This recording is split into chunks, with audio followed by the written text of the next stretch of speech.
Jim, are you going to do Memorial Day parade up in Florence? Maybe. We have to make the 2 loops around. 2 loops. Yes. Maybe they're short. I didn't get to go last year. Maybe I will this year.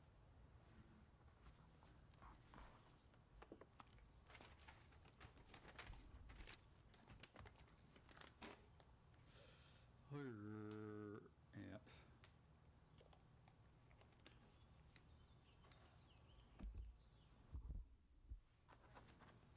Where's the dot?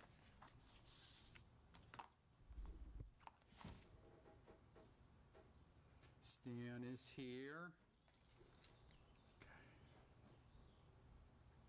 Okay, that's at 70%. Okay.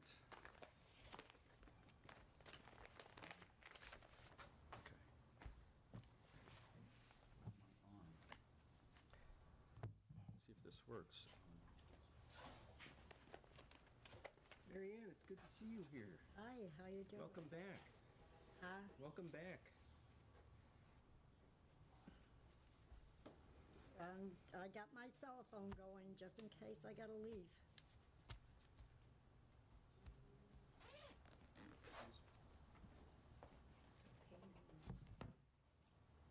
So in case you get a call from Rich or the nurse or something? Oh, I was about to say, is there Yeah. health consideration going on? Oh, okay. Hello, Isley, how are you? Yeah, Excellent. The whole back. As I know Dave told you, I am running solo for the first time this evening.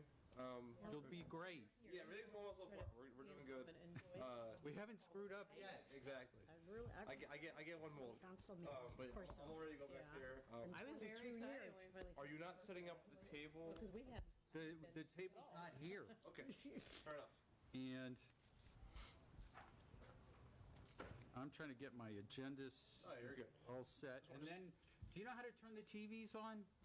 I do not. I can ask Okay. Dave though. There's the remotes in one of these. Hi. Sweetie, how you doing? Good, how are you? Good. Thank you, Ellen.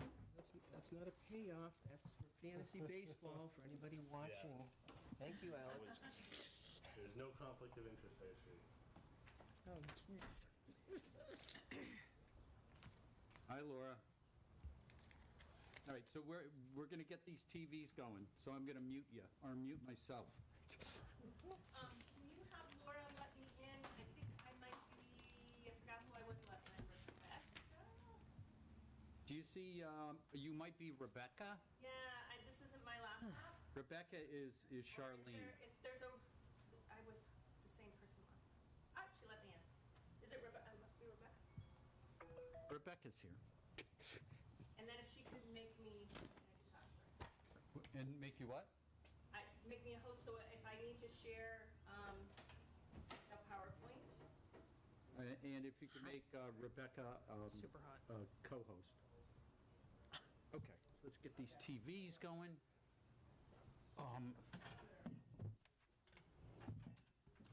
Uh-oh. There you go. Here we go, here we go. How you doing? It's warm. Okay, this one. Windows open on them. I guess so. Are you on the remote? Yeah, I got the remotes. Okay. And then we'll need to log in. Good. What's that? And the warm in here part. Yeah. It's been a long week. Okay, working.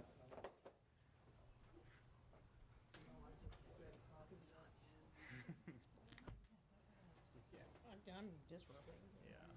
I kind of aimed for a little schmancy here. Well, we've got 10 minutes. I can't do it. I can reach. Let's go in by the Smith campus. Especially reach the day where they all That one's going. wear much less clothes. I was like, wow. Yes, I just walked in there. Hi, Alex. Hi. Now, what was the trick with this thing?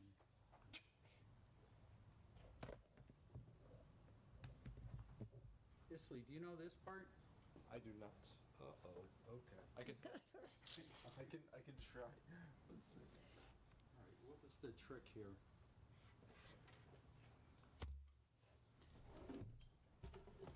In front of use the wireless keyboard, log into Zoom I'm going to on the announce. wall-mounted May screen. 6th. Try moving closer to the screen. Day. Always the day is Kentucky Derby.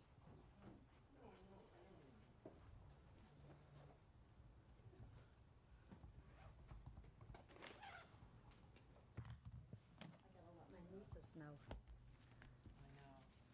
I'm a little. I love doing it. I'm so glad it's back. It is probably my favorite Hampton day It starts of at the 11, year. It's a fun right? day. Starts at It 11. is always a fun day, I know. It is a fun day. I love it. It does, it's being organized by a different group now, and so I assume it's the same, but you know what? I'm gonna make an announcement, so I'm looking it up right now. Yeah, okay. Yeah, that one's... It's just a lot of fun. There's a physical part. I like the other ones. Well, it's good we'll all be here because we may not be able to do it. Well, there you go. Which means we don't have to do some of them will conference. We're all here? Yeah, we can just say, I got it. We'll get out hours You earlier. got that one going? All right. Use the wireless keyboard. If the keyboard is unresponsive, turn on the microphone camera. Is Dave available via phone? Yeah, that's where I go. Okay. So let's see, what else? That's ready.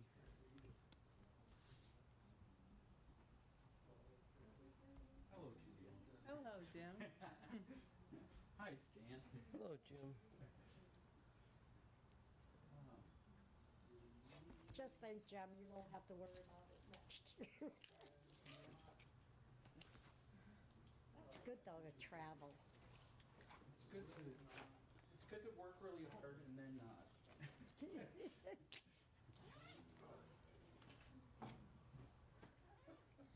I was going to ask you, Jim.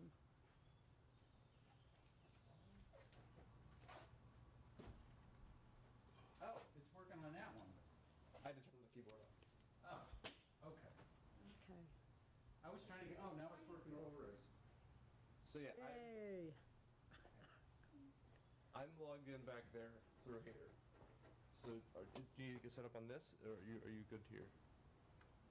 I can full screen So that. this is actually logged into the meeting already, right? Yes, yeah, I already did that back there. Oh, okay, so this is ready to go. Maisie, I'm pretty sure. I got your. Oh, good, yeah. I never done it before, but I'm like 80% sure. Okay. That's a pretty good number. Yeah, no, we talked about it last week. Okay. So, and you'll set it up so that's full screen? Yeah. I'm gonna do that right now for you. Okay, cool, all right.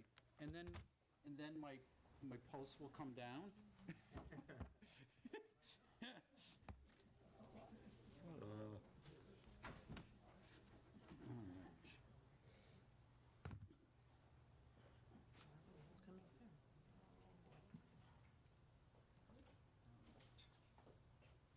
These over here. Okay.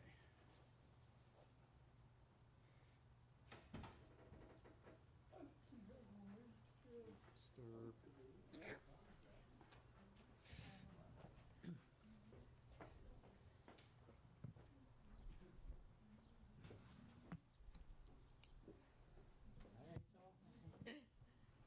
Hey, Hi, Rachel. Hello.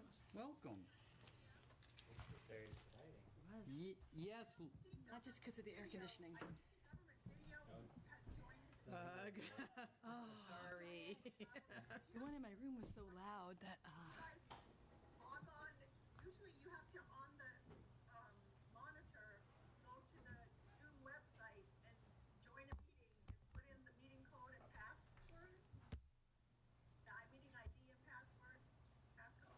so Isley, in the back, you're on this, are you on the Zoom call? That's my screen, yes. Yeah, that's us being on the call, yes. So do you see, Usually government video in as one of the participants. There's no government video has joined. so what do you see back there? Do you see a nom? I can leave and join again. No.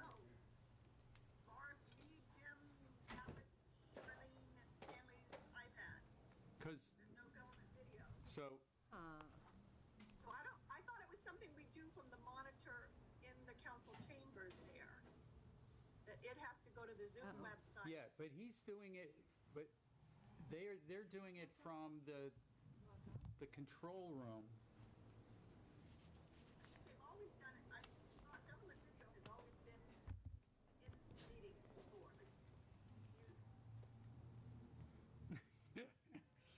So, Is there anything I can do?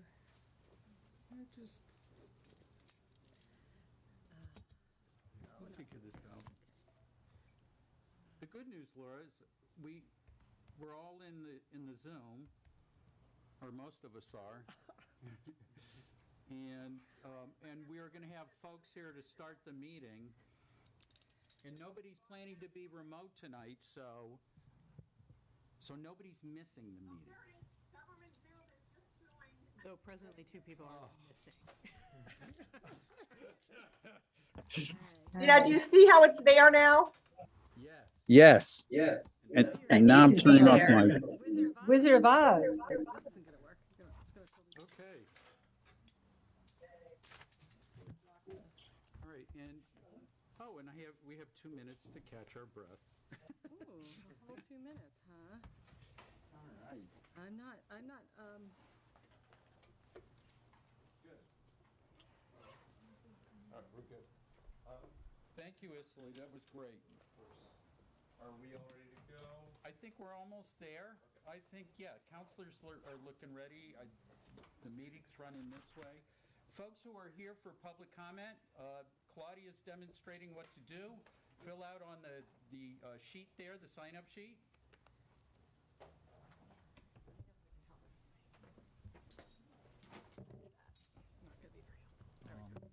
Once you're all good, let me know and I'll come back there when we count you through the window. Okay, all right. I think we'll be ready. interesting, okay. That, This is off so I don't get phone calls. oh, that's good.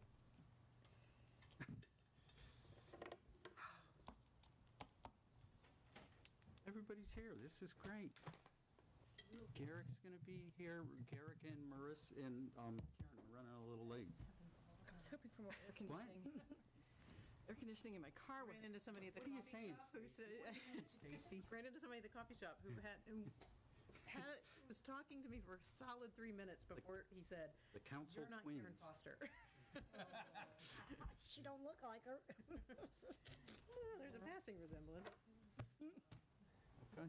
No. Whenever you want to get going. Thanks. I know, you're starting to look like the mayor to me.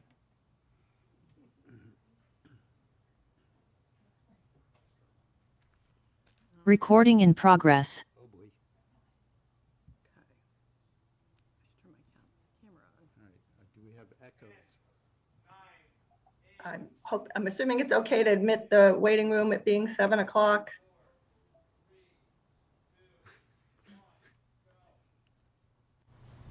Welcome to the April 13th, 2023 City Council meeting. I am City Council President Jim Nash, and I will be presiding this evening. Before we begin, I want to let everyone know that this meeting and all participating on Zoom will be audio and video recorded. Important matters before us tonight are as follows. A proposal to increase water and sewer meter fees. An item offering new language to our reduced lot line zoning regulations. And a reintroduction of an order to lower default speed limits in thickly settled areas of the city. I had a little echo there. Fine. Do stick around, and I am hoping we will all get a chance to witness an event that has not occurred in over 2 years. 9 city councilors convening in council chambers. We have 2 councilors running a little late due to family matters, but my fingers are crossed. I also want to recognize that tonight we are blessed with the return to council chambers of our longest-serving colleague, Ward 6 Councilor Marianne Labarge. It warms my heart that she is here after a long absence. Welcome back, Counselor. Thank you. You are very welcome. I want to extend a special thanks to Northampton Open Media for their efforts to make this hybrid meeting possible. I now call the City Council to order. Laura, can you please call the roll? We have a problem. I'm not hearing anything. Okay, I wasn't hearing anything.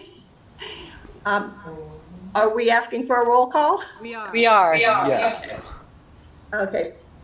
Counselor Elkins, Here. Counselor Foster. And she was going to be a little bit late, so I'm assuming she's not present. Okay. Counselor Gore, Here. Counselor Jarrett, Here. Counselor Labarge, Here. Counselor Maori, Here. Counselor Moulton, Here. Counselor Nash, You should be. Yes, I'm here in an echo chamber. and Counselor Perry. He is also running late. Okay. Council President, you have a quorum. Okay, thank you. So counselors, laptops, if you could turn your volume Right. down and make sure your microphones are off. These are on. And yes, and you have microphones here, and if they're green, that means people are hearing what you're saying. Okay, so next up on the agenda is we have no public hearings, and we are now into public comment. If you are present in council chambers and want to make a public comment, please put your name on the sign-up sheet at the podium. If you are remote and wish to make a public comment, please use the raise hand feature located on the bottom menu bar under reactions in Zoom. If you are calling in by phone and you wish to make a public comment, you can raise your hand by hitting *9. If you are having trouble raising your hand, you may use the chat feature to send a message to Counselor Maori, and who is helping manage the meeting right now. You didn't know that, did you? No, I'm fine. No, you're good, all right. To ensure equal access, and because of the open meeting law, technical problems such as not being able to raise your hand are the only thing that the chat function is used for, and the chat function will only be available during public comment. We cannot accept comment over chat, private chat, or chat only visible on Zoom during a public meeting is antithetical to an open public process and in violation of the council rules for public participation, and violates the spirit and potentially the law of open meeting law. If you want to submit a written public comment, please email it to citycouncil@northamptonma.gov, and it will be sent to all the councilors and will be part of the public record. I will recognize those who wish to speak by alternating between people on the sign-up list here in council chambers and the folks queuing up remotely on Zoom. Before you begin, please state your name and your city or town for the public record. To ensure everyone has an equal opportunity to speak, the council limits comments to 2 minutes.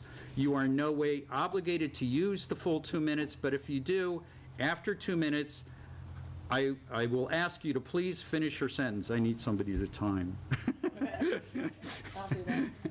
Thank you. If you set your Zoom screen for gallery mode, you won't see the blue sky timer yet. Okay.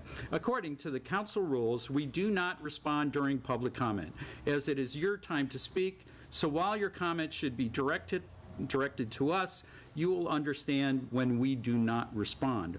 Our rules also state that councilors and members of the public shall conduct themselves with civility and respect at all times. Your protected speech is a constitutional right, and one that we ask you to wield with consideration and respect for all, and do so with the recognition that the space that grants you that freedom is shared equally by everyone. Also, according to open meeting law, if someone is disrupting a meeting, they may be removed. You may speak on any topic. It doesn't need to be an item on the agenda. To those of you joining us remotely, I ask that all but the council turn off your video until called upon. Only the person recognized has the floor, and all comments are to be directed to the council. Okay, let's get that sign-up sheet. What do you got? Burn off a little All energy. right. At least you have some. It's fair. Get your steps in. Okay. Okay, first up is Claudia Lefko. Welcome, Claudia. Thanks.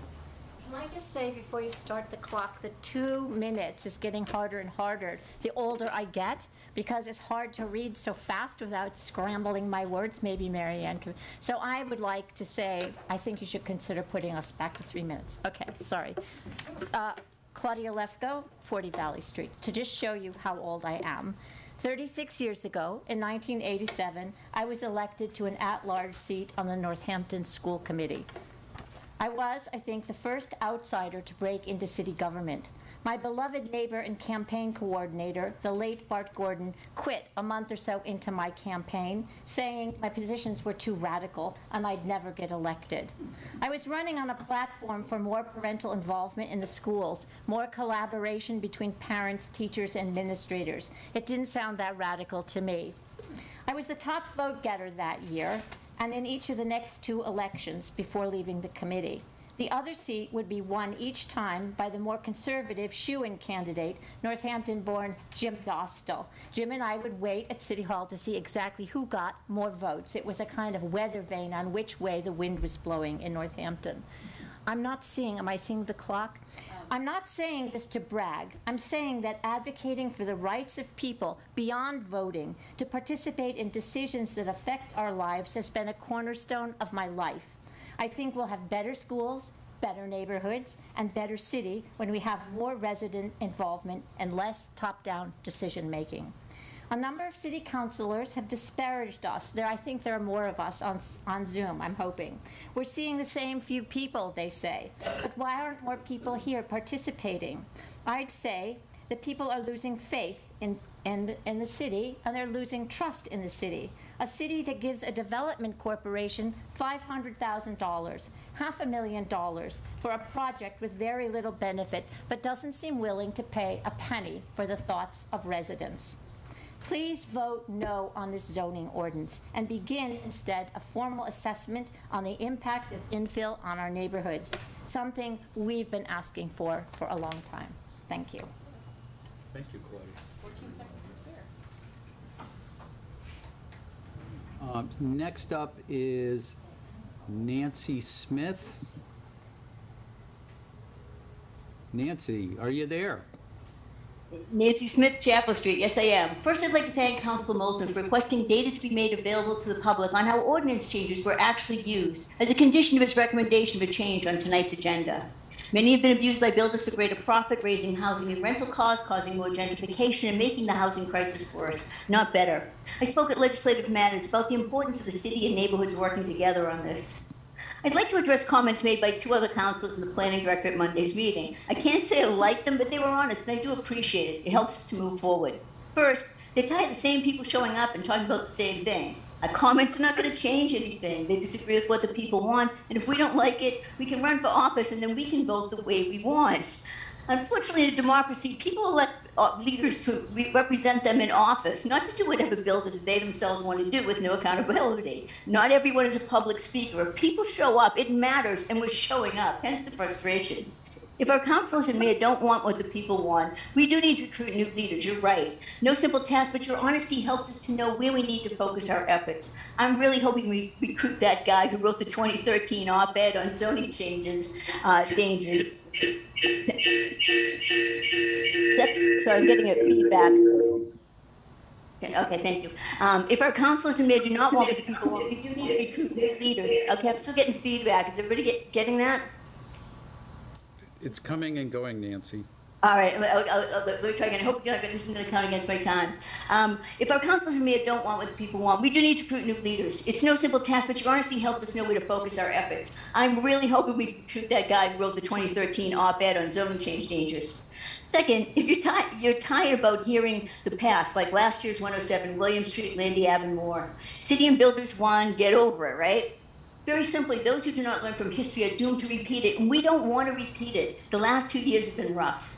I often speak about how poorly we pay City Council for the hours most of you put in. I want to remind you, we don't get paid at all. I appreciate almost all of you, and I hear your frustration. We are frustrated too. I really hope we can work together, but if not, please know we are not going away. Keeping hand for everyone is vitally important to us. Thank you for all you do, and please vote no on RLL Ordinance 23.247 tonight. I will address your comment on emails at Legislative Matters, where one honest answer straight up front from someone who does get paid pretty well would have saved all of us a lot of time. Honesty, yes, no matter how painful. It helps everyone. Okay, Thank you, Nancy. Okay, next up is Daniel Evans. Welcome, Daniel. Thank you for having me for a few moments. For those of you who have seen me downtown but didn't know me, I'm known as Downtown Daniel Evans, creator of Pioneer Valley Access TV on NoHo Open Media. I'm founder and producer-director.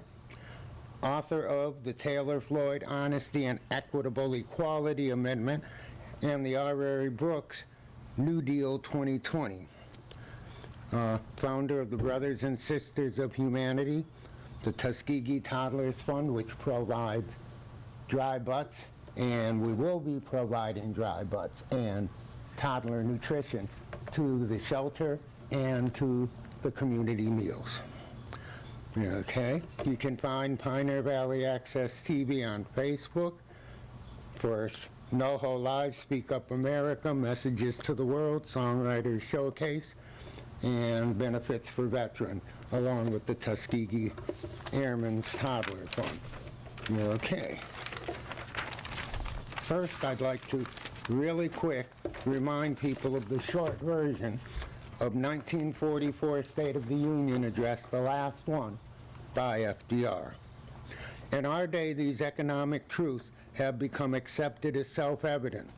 We have accepted, so to speak, a second Bill of Rights under which a new basis of security and prosperity can be established for all, regardless of station, race, or creed. He was thinking about us way back then. Okay?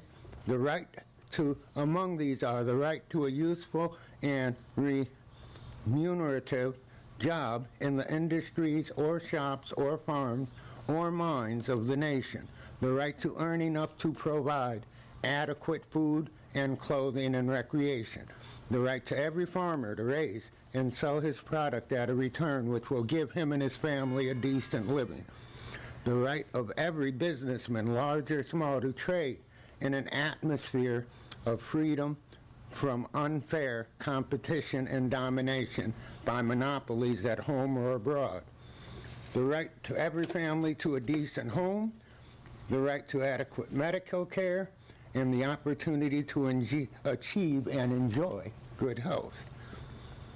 The right to adequate protection from economic fears of age, sickness, accident, and unemployment. The right to a good education. All these spell security. Now I'll move quickly on to... So, Daniel, your 2 minutes is up. Oh, okay. But thank you. And you had some flyers you wanted to leave with what council? I'll do, I've already talked to the mayor. Her and I are doing a press release with Channel 22 next week about the amendments. I will bring them one to her, one to the police chief. I wanted Jody in on this because she's got, for policing, not only in Northampton, but the world. But I'll have one for every council member and one for Please each. leave information at the council. And I'll see them tomorrow. So we'll have it to you, and I'll be back next month. What is your meeting on the 3rd of the month? What date is it next month? If I may ask. Does anybody know off the top of their heads? My phone. We'll announce that in a moment. Thank you for speaking, Daniel. Yeah. And I'd like to get on the docket for it if I could come back at the point. Yes. Folks are always welcome to speak at public comment. Okay, next up is Jacqueline. Are you there? Hi. Welcome. Yes, can you hear me? Yes, we can hear you. You have the floor. All right, great. Thank you, Councilor Nash. Jacqueline McCormack, Northampton. Tonight, a monumental decision is before this council. You will be voting on two-family reduced lot line with uses allowed by right. Justice cannot be done in expressing the weight and the consequences of this vote. I respectfully and strongly urge the council to vote no tonight. Residents were told at the Legislative Matters meeting on Monday that the Planning Department would look into and share information with residents and councilors before tonight's council meeting regarding the number of developer-driven reduced lot line projects versus the number of homeowner-driven reduced lot line projects over the past 5 years. We have not received this information. Proponents of reduced lot lines say it is good because it prevents urban sprawl, creates improved walkable downtown neighborhoods, which reduces the use of cars and carbon dioxide emissions, and it gives property owners more flexibility to build more housing units on their land. But that is only half the story, and more to the point, reduced lot line is not necessary to achieve these admirable goals. In fact, other ordinances exist which are much more effective in achieving these goals. The whole story is that some very powerful city officials and staff wish to maximize developer profits, luxury housing, and property tax revenue at the expense of Northampton residents' health, our historic neighborhoods, social justice in our housing sector, affordable and attainable housing, our natural resources, the city's old existing infrastructure, life-giving trees, wetlands, and real, true sustainability and climate-related measures. Yes, there is a housing crisis. The housing crisis here in Northampton and all across the United States is the shortage of affordable housing units and attainable workforce housing units, not the oversized, expensive luxury housing units that this amendment prioritizes. The city does not prioritize our historic town, sustainability, or affordable housing. It does not prioritize our ability to respond effectively to intensifying climate crises. At Monday's Legislative Matters meeting, Director Mish basically said that the Planning Department is not interested in sustainability and climate measures in URB districts if they conflict with reduced lot line housing and development goals. This amendment makes that... Okay, I would really appreciate being allowed to finish with just a few more sentences. Finish your, you can finish your sentence. With this amendment, the city is pushing for reduced lot line for two families, which the city has replaced accessory dwelling units with the new two-family regulations. And ADUs were adored by residents so they could provide housing for an aging relative, college-aged kid, or even as rental incomes, whereas the new two-families regulation eliminates the old ADUs 900 square foot maximum and gives developers the opportunity to build even more gigantic, out of scale, out of proportion, fossil fuel dependent, expensive luxury housing. A yes vote will be catastrophic for Northampton on many levels. I respectfully and strongly urge you to vote no on the amendment and to conscientiously reflect on the consequences of this amendment as you hear residents speak tonight, and to reflect and act on the greater good for all. Thank you. Thank you. Okay, next, James Lowenthal. Welcome, James. Thank you. Good evening. James Lowenthal, 181 Crescent Street. I am here representing the organization Northampton City Lights, which has a steering committee of 10 Northampton citizens and roughly 100 people, citizens in the city that we count them on our group of activists. We are here to congratulate and thank the city for this proclamation of International Dark Sky Week, which I believe will be read during this evening's meeting. By issuing this proclamation, the mayor and the city are joining hundreds of other communities around the country and the world that are celebrating International Dark Sky Week, which starts this Saturday and runs for the following week. It is a celebration of the natural darkness at night, the starry sky, and a raising of awareness of the importance of protecting nighttime for human health, for wildlife, for energy savings, for aesthetics, for economics, and of course for protection of the starry sky. Here in Northampton, Smith is celebrating it. The college, thanks to the hard work of students over many months, by turning off the lights in the quad for several hours on Saturday so that the students can enjoy darkness. If it's starry, they'll be under the stars. Here in downtown, not this Sunday, but the following Sunday, the 23rd, we anticipate, if it's clear enough weather, having a night walk where we'll explore some of the special hidden nighttime downtown environment, and again, enjoy the stars if we can. I invite you all to turn off the lights, step outside, enjoy one of the great gifts of nature, natural darkness at night and the starry sky. Thank you. Thank you, James. James, could I see the proclamation? Yes. Because I don't think the mayor's here to read it, so. She said it would be either herself or the city council president. Oh, look at that. Oh, okay, so I guess I'll talk to the city council president. Okay, next up is Myra OBrien. Myra, are you there? Yes, I am. I'm just trying to get my Take your time. video on. Hi, everybody. I live at 32 Ward Avenue in Northampton. I'm a member of the Northampton City Lights group, and I've been working on lighting issues for many, many years, not only here, but back in my former home in Lexington, Mass., where I lived for 30 years.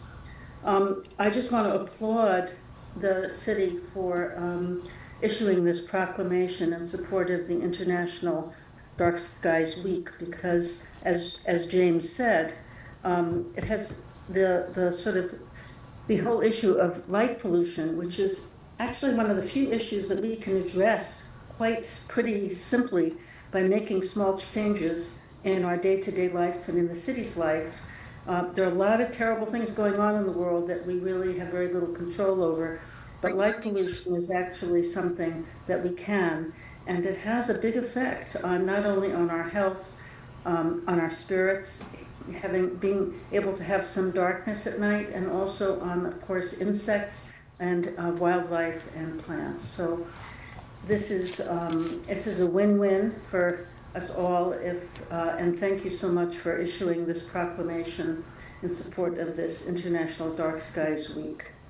Thank you. Thank you, Myra. Okay.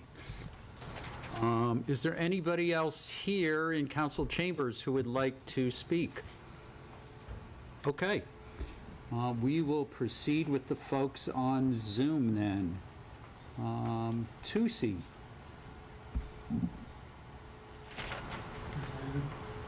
Are you there, Tusi? I'm here. Welcome. You have the floor. Thank you. This is Tusi Gaston Gay from Willow Street in Florence, and the revised lot line proposal is a terrible idea. It makes a mockery of the Sustainable Northampton Comprehensive Plan. There's nothing sustainable in this proposal. It's the opposite.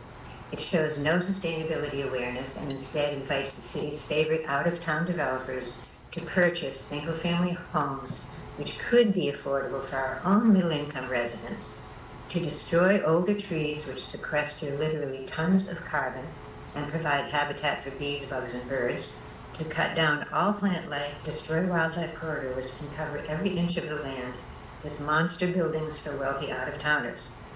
We have seen that these large luxury townhouses overburden our existing infrastructure and destroy our neighborhood character and charm.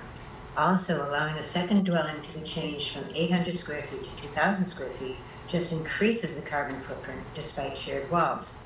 For example, a typical 2,000 square foot home requires approximately 20 mature trees to build. Just one of these trees can hold an average of 10,000 pounds of carbon. So in addition to cutting down trees on the land, we're encouraging developers to cut down 20 more trees to build each of its large townhouses in areas of Northampton where these dwellings tower over the small single-family homes already there. Is getting the property tax money this way really what Northampton needs? No. We need real city planning with neighborhood involvement from the beginning and throughout the process, not top-down decision-making that benefits developer friends but makes our once charming neighborhood look like downtown Springfield. The RLL is not a sweet proposal to help our family residents build an in-law apartment next to their existing home. Rather, it's inviting big development that drives out that family because they can't afford to live here anymore. I urge you to vote no on this very bad proposal. Thank you very much. Okay, thank you. Right on time. All right. Next up is Diane Scott.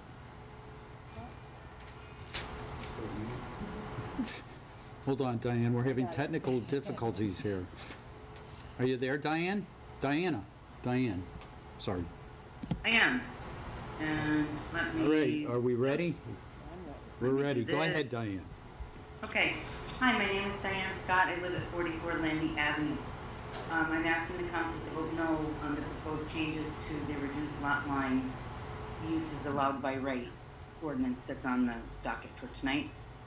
This change does not benefit our city. It threatens our trees and our neighborhood characters. I urge you to vote no on this proposal.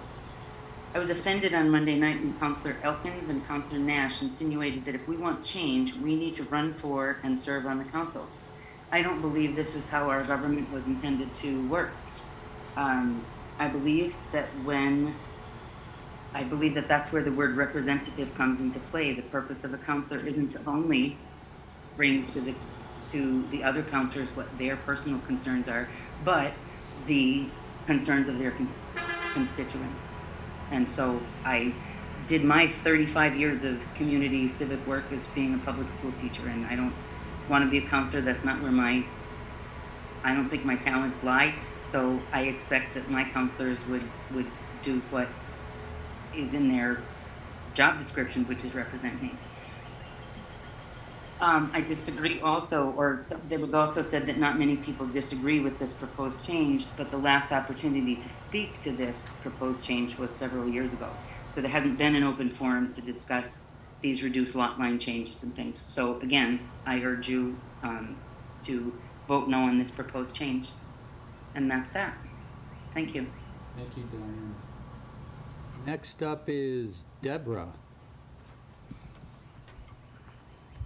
Hi, thank you for your time. Deborah Berkovitz, 41 Warner Street in Bay State. I haven't really formally written remarks, but I want to say that, yes, I was at the meeting where Councillor Elkins said that, that we were getting heard, but that there was disagreement, and I want to disagree with that. I don't think that we're being heard, because getting heard is really about an exchange.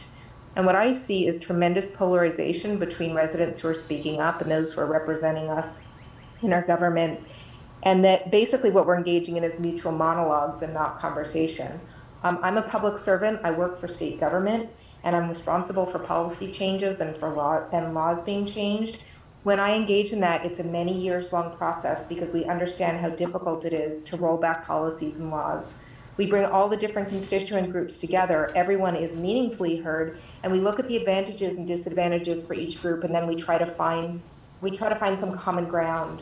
And that's not happening. It hasn't happened really once in any of these processes. And so, yes, everybody's frustrated because we're just going ahead on our parallel tracks. Every example that we've been given about zero lot line development, about all the zoning changes from Director Mish, have been one-sided. There hasn't been a single example representing the concerns that residents are bringing.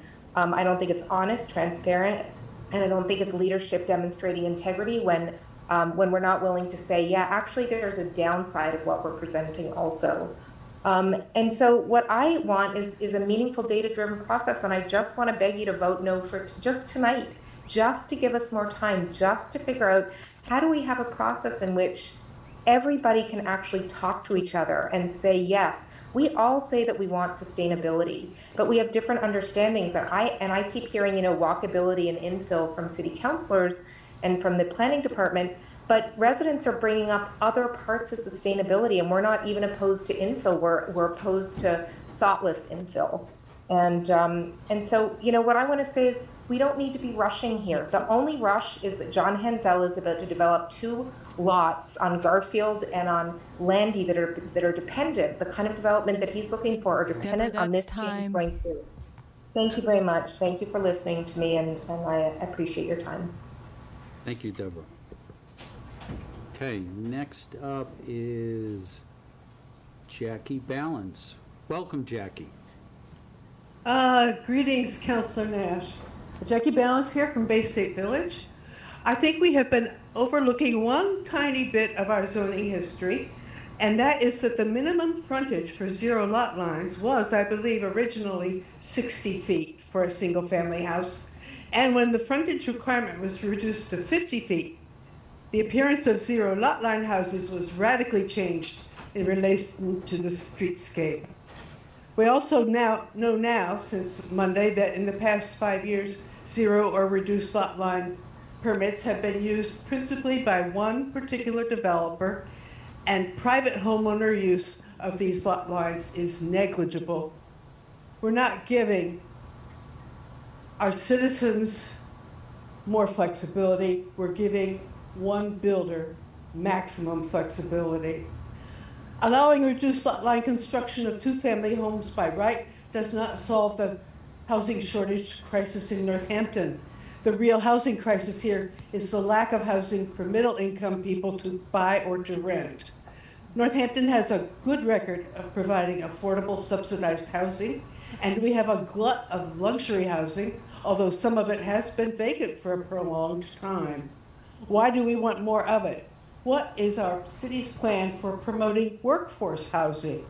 Other places are finding creative ways to address that crisis.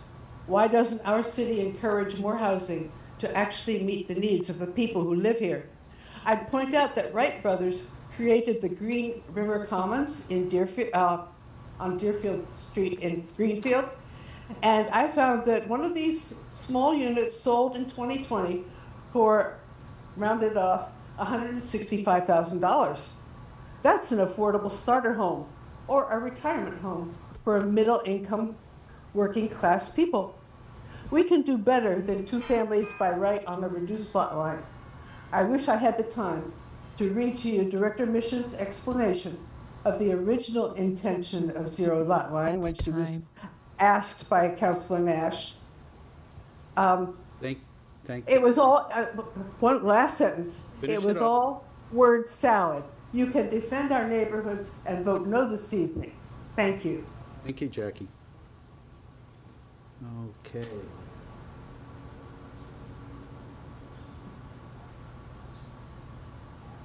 All right, next up is S.B. Thompson. Are you there, S.B.? Welcome. Hi. Hi, everyone.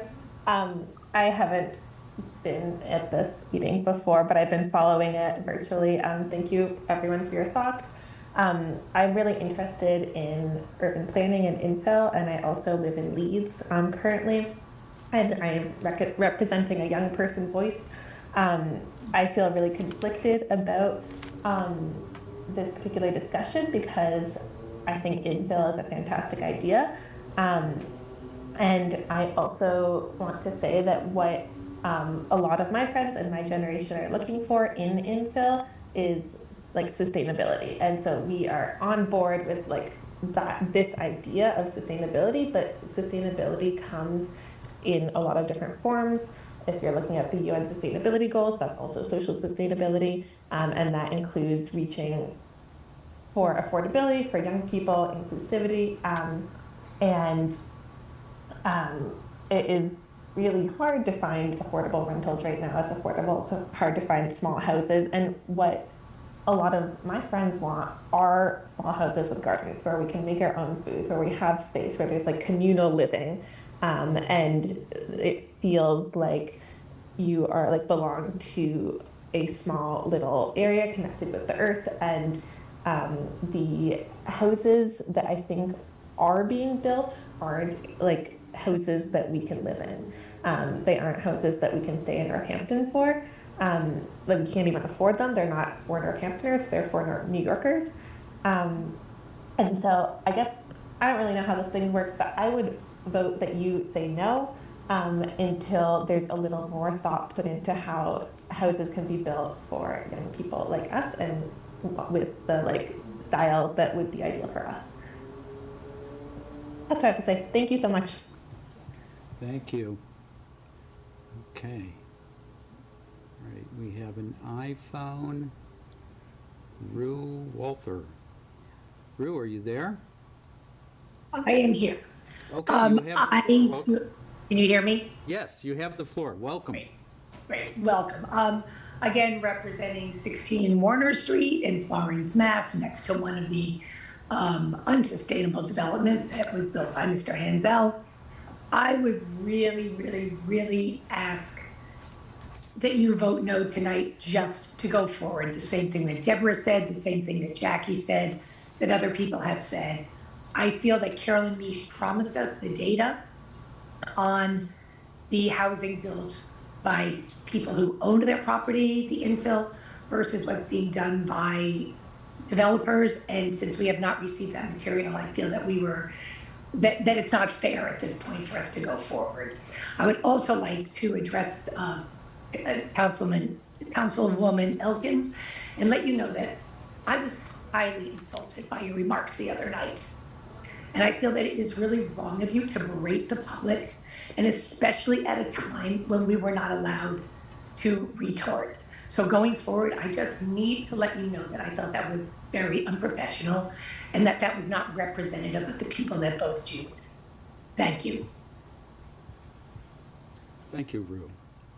Okay. Last call for public comment. Anybody in the room here? Anybody else who is in the Zoom? Okay. See anything? Rachel, thank you for your help. And okay, next up on the agenda is announcements from counselors and the mayor. And Councilor Nash, I see a hand up from Tom Riddell. Oh, no, it was a reaction. Okay. I guess, okay. So the mayor is not here this evening. So part of what's going on is we have done the council schedule to accommodate counselors who have child-age children, and that we will not be meeting. Usually we'd be meeting during the spring break, and this is our only meeting for the month. To make up for that, we met 3 times in March, and so the mayor is at school committee, and we also have a planning board meeting going on the other side of the parking lot. So it's it's a smorgasbord. Okay, so I will read the mayor's proclamation here. Proclamation, City of Northampton, Commonwealth of Massachusetts, International Dark Sky Week, April 15th through 22nd, 2023.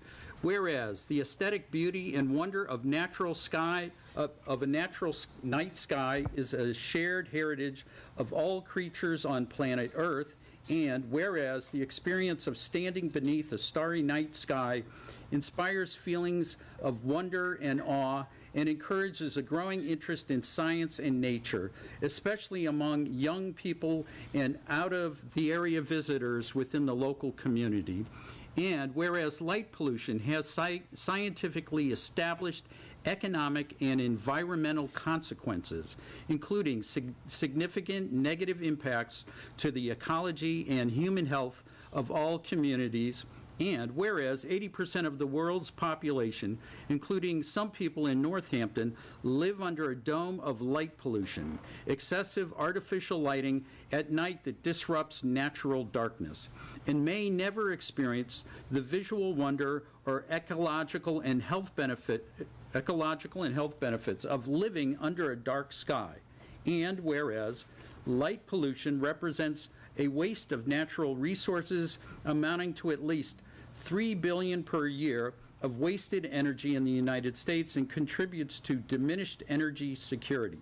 And whereas Northampton has committed itself to protecting the well-being of wildlife, including pollinating insects, which are adversely affected by light pollution. And whereas the International Dark Sky Association is the globally recognized authority on light pollution and has created International Dark Sky Week to raise awareness of light pollution and to provide free education resources and solutions to the public to encourage the protection of and enjoyment of dark skies and responsible outdoor lighting. Now therefore I, Mayor Gina Louise Sciarra, do hereby proclaim April 15th through 22nd, 2023 as International Dark Sky Week in the city of Northampton, and ask each resident to join me not only in observing and pondering upon this important week, but also in raising awareness and support for protecting our precious dark skies resources. In witness thereof, I have set my hand and have imprinted the seal of the city of Northampton on this 15th day of April 2023. And there you go. And thank you to the mayor and for James and the other person for speaking to it earlier. Myla. Thank you. Yep. Okay. And so that, is there any other announcements from the mayor, Charlene? No. Okay. Councilors, announcements. Councilor Elkins. You. You. Yes, I wanted to announce, and I think, folks, this word is getting out that May 6th, Pride is back. Yes.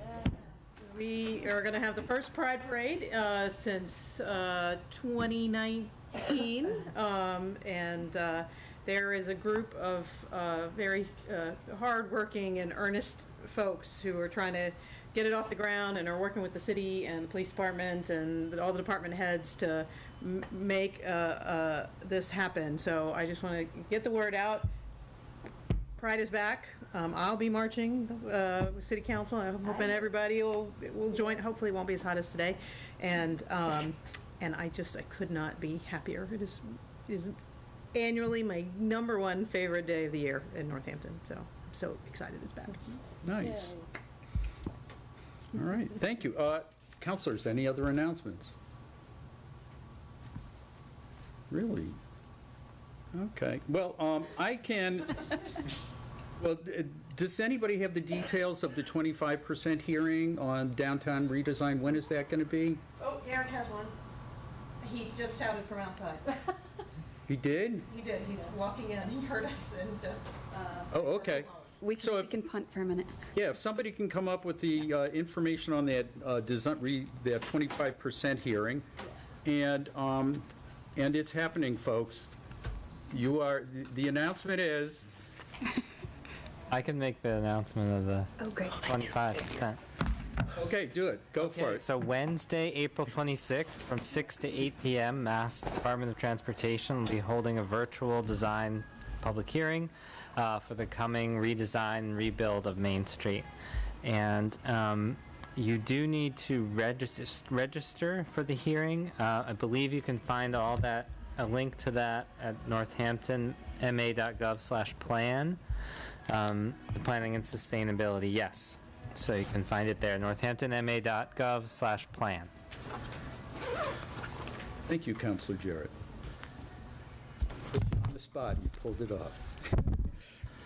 All right. Any other net? Councilor Perry. Councilor Perry, you going to mention Pride? Well, I heard it was already mentioned. You can do it again. No, it's great. I'm very excited for Pride, but per usual, I just have to give props to the Arts and Culture Department, Brian Foote, for putting on Kids Best Fest starting next week. So if you guys have kids, there's a free movie festival happening every day at the Academy of Music. So Councilor Elkins has the poster there. So please, if you're like me with kids, take them to the Academy and enjoy this. All right. Thank you. Any other announcements?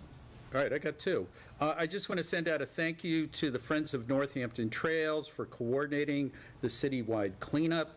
The things look spectacular. I marched around, I was walking around and helping out with different groups. You know, we got the trail over here in downtown. There was a bunch of folks out on Venturers Field Road picking up. It's pretty cool. And also a thank you to USA Hauling for providing the dumpsters for all the trash that was collected. And that was very much appreciated. The other announcement is that So for people who are interested in serving on the Commission to Study Racialized Harms, we now have an e-application. It's not yet posted on the city website. Alan Wolf and I got it done today, and it will be going up. Laura, how soon do you think you can get it up there? Maybe tomorrow or Monday, or? Yes, I think with Andy's help, I'll be able to get out tomorrow. Okay, cool. All right, so, and that application will also be shared with counselors and with folks in the community to get the word out. The sponsors and I met with the mayor, and we've established a plan for how we're going to go forward. The applications are going to come in, and then we are going to meet. The mayor and I appoint, and that the sponsors will be advising us. We will be meeting in an open meeting process, so everybody can see what we're up to and what we're thinking. And then the mayor and I will, take the recommendations and appoint people to that terrific new commission. So those are my announcements. See, you make some announcements. Councilor Foster. You inspired me. Yes. Actually, it was Councilor Perry's announcement inspired me. I wanted to mention that Saturday, April 29th from 9:30 to 11:30 at Smith Voc in celebration of the Week of the Young Child will be a children's festival and community baby shower. So free pop-up baby shop by a nonprofit called It Takes a Village with free clothes and toys and other gear, and families with small children can visit the barn animals, hands-on art and play, live performances, service vehicles. Sounds like a lot of fun. So again, that is Saturday, April 29th from 9:30 to 11:30 at Smith Voc, and it's rain or shine. Okay. Stuff going on. All right. Any other announcements? Okay. Councilor Labarge, welcome back, and you can have the floor for an announcement. Thank you very much. I just want to announce that, which a lot of you already know, the City of Northampton adds 229 acres to the Sawmill Hills Greenery. Oh, it's at Hearns. Okay. Go ahead. If it's green, it wasn't green, so it means it wasn't working, so we gave you a working one. Okay, thank you. And anyways, there's a lot of history involved. I'm being excited about this. Ward 6, as the counselor, Paul Foster Moore, Dr. Joanne Persett, and the Ward 6 Association worked tirelessly, I mean tirelessly, to save the quarry. The quarry was the biggest problem with 62 18-wheelers a day, 5 days a week. We actually had a resident there who was retired and counted how many went up and how many came down. Anyways, we went to court with that. The residents did. I had people coming with piggy banks to go ahead and save that quarry. Piggy banks. We had retirees who worked all their lives, just went and took money out of their retirement to go ahead and pay for attorneys. Paul Foster Moore, thank goodness for him, he's on conservation now, that he took pictures of him and his son on a bicycle, the little boy. He was probably only 6, 7 years old. Of the seriousness involved with the children even attempting to ride their bicycles and have a good quality of life. Anyways, Doug Cole, who was also a builder here in Northampton, and I worked with him very closely. He owns property near the quarry. And I went up to him and said, please, please, will you get involved in the CPA? He said, yes, I will, to go ahead and protect this valuable land. It happened, okay? The only way the city could step in and I could do something about the road in general was to go ahead and have that resident say how many vehicles, 18-wheelers, were coming through 5 days a week, sometimes 6. Anyways, Tony Patillo and I worked very, very closely together, and the mayor stepped in at that point, and we went to court, and we won. And the owner of the quarry, there's a story to this, was sick and tired of all the people going to him and complaining about the quarry. He said, all right, he'd sell it to the city.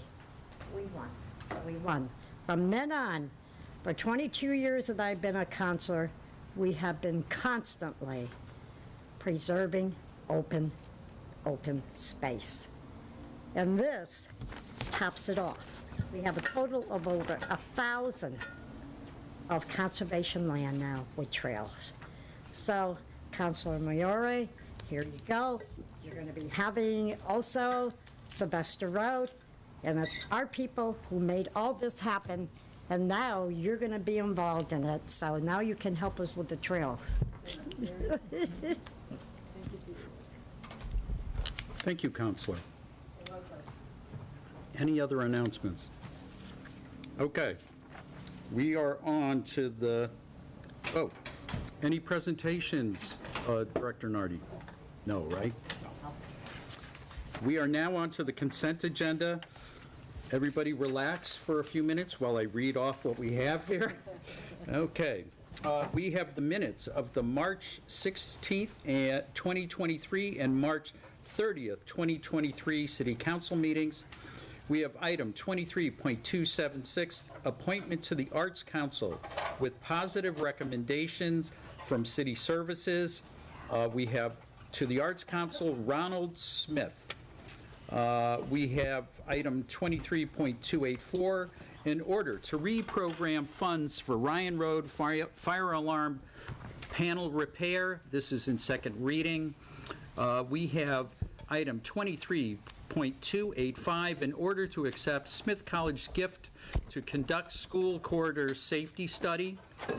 Item 23.287, in order to appropriate $30,000 to evaluate the feasibility of geothermal heating and cooling systems. We have item 23.292, applications for renewal of secondhand dealer licenses. The applicants are Antiques Corner at 81 Loudville Road, Cancer Connection Thrift Shop at 375 South Main Street, Cumberland Rare Books at 9.5 Market Street, Electric Eye Records at 52 Main Street, which I believe is in Florence, The Family Jewels at 56 Green Street, LeBonton LLC at 150 Main Street, Roz's Place at 6 Bridge Street, and the Vintage Cellar at 11 Bridge Street. We have item 23.293, applications for 2 taxi cab licenses for Charles Bendo Akifi. I'm sorry if I think I got it, but I may have screwed it up. My apologies. And we have item 23.294, application for business owners permit for Charles Bando Akifi Hampton Taxi Services.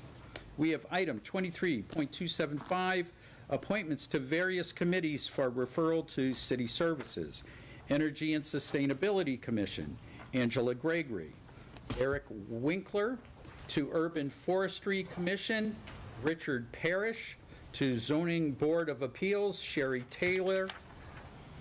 And we have item 23.296, petitions for pool table licenses at Packard's. That's at 14 Masonic Street. So that is the consent agenda. Are there any requests for removals? Okay, hearing none, I will entertain a motion to approve the consent agenda. Move to approve. Second. Motion made by Councilor Labarge, welcome back, and seconded by Councilor Jarrett. No discussion on the consent agenda. Laura, roll call, please. Councilor Elkins. Yes. Councilor Foster. Yes. Councilor Gore. Yes. Counselor Jarrett, Yes. Counselor Labarge, Yes. Counselor Maori, Yes. Counselor Moulton, Yes. Counselor Nash, Yes. and Counselor Perry. Yes. Okay, the consent agenda has been passed. Next up is financial orders. Let's see. And first up is item 23.290, in order to reprogram funds for NHS heating system repair. That is, here, let's see, where's the order? In order that $10,000 from Northampton High School chimney repair account be reprogrammed for repairing a heating system glycol line at the Northampton High School. And I have a note here, did I cut and paste it? No, I didn't. Director Nardi, are you ready to explain what a glycol line is? Certainly. You sent me the email. I thought I cut it and pasted it into my. Oh, so we all got it. It has something to do with preventing pipes from freezing? Correct. Okay. So my limited understanding is the glycol line is the heating and cooling line in the building. Glycol is used as antifreeze, primarily as an additive to avoid frozen pipes and equipment. Okay. So there was an unexpected break, and Supervisor of School Maintenance Kusners is asking for $10,000 to be transferred from the chimney line. That work is done for the most part, so there is an excess in that line to be moved over so that that repair can be done. Okay. Any questions, counselors? Okay. Move referral to the consent agenda? Second. Second. Motion made by Counselor Foster, seconded by Counselor Maori, to send this item to the consent agenda. Any further discussion? Okay, hearing none. Laura, roll call, please. Counselor Foster, Yes. Counselor Gore, Yes. Counselor Jarrett, Yes. Counselor Labarge, Yes. Counselor Maori, Yes. Counselor Moulton, Yes. Counselor Nash, Yes. Counselor Perry, Yes. and Counselor Elkins. Yes. Okay. Item 23.290, in order to reprogram funds for NHS heating system repair, will be on the consent agenda at our next meeting. Next up is item 23.291, in order authorizing taking parcel N to expand the Connecticut River Greenway. I actually do have this to read. Okay. This is from Carolyn Mish earlier today. I would like to request that the order of taking for the Skibisky property be taken off council agenda for tonight. Mr. Skibisky has signed an option with the city for the purchase of this land in addition to other land along the Connecticut, and we are happy to pursue this path on a willing buyer, willing seller basis. So we're not going to act on this tonight, and it sounds like good things are happening. Next up is item 23.297, in order to reprogram funds for citywide elevator upgrades.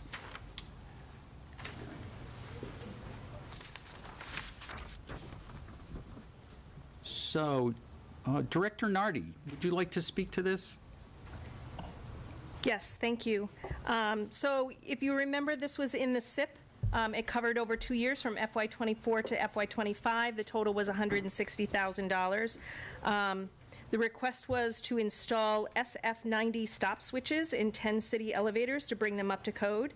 4 of the 10 elevators just need the stop switches themselves. The other 6 are older, and they need communication components to allow the new stop switches to work in our elevators.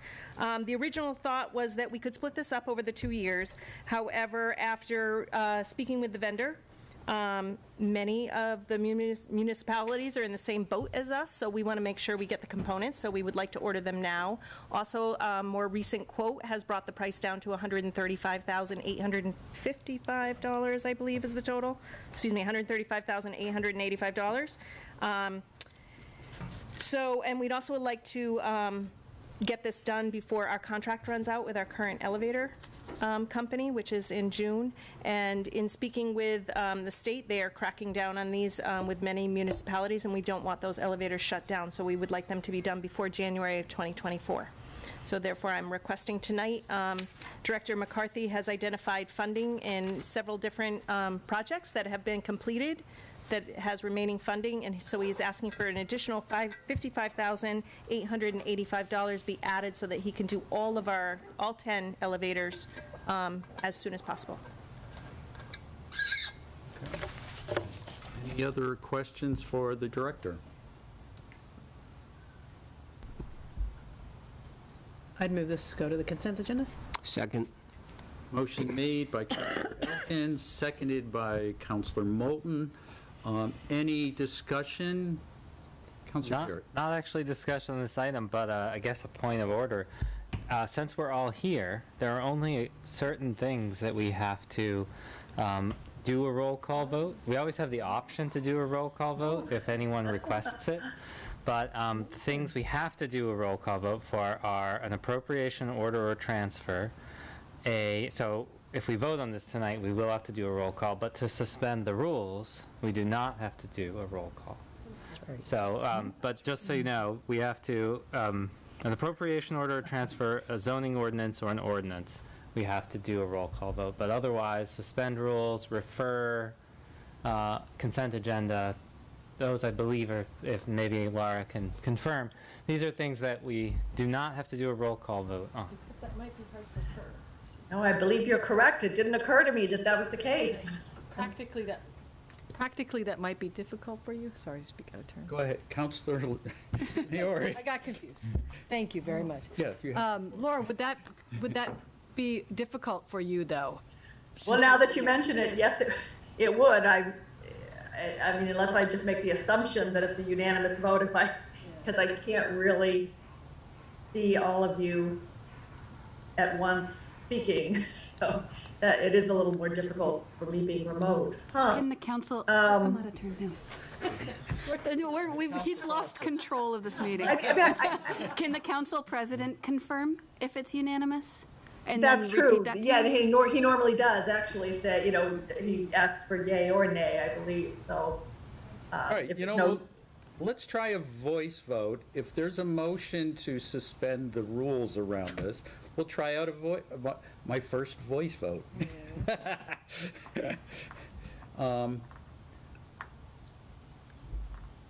Don't we need a motion?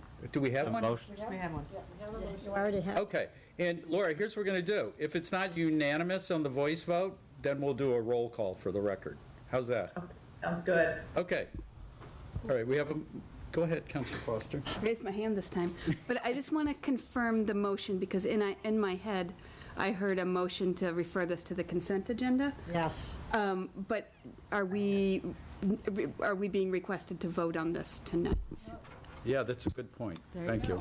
In which case, I'd amend my motion to suspend the rules. Yes.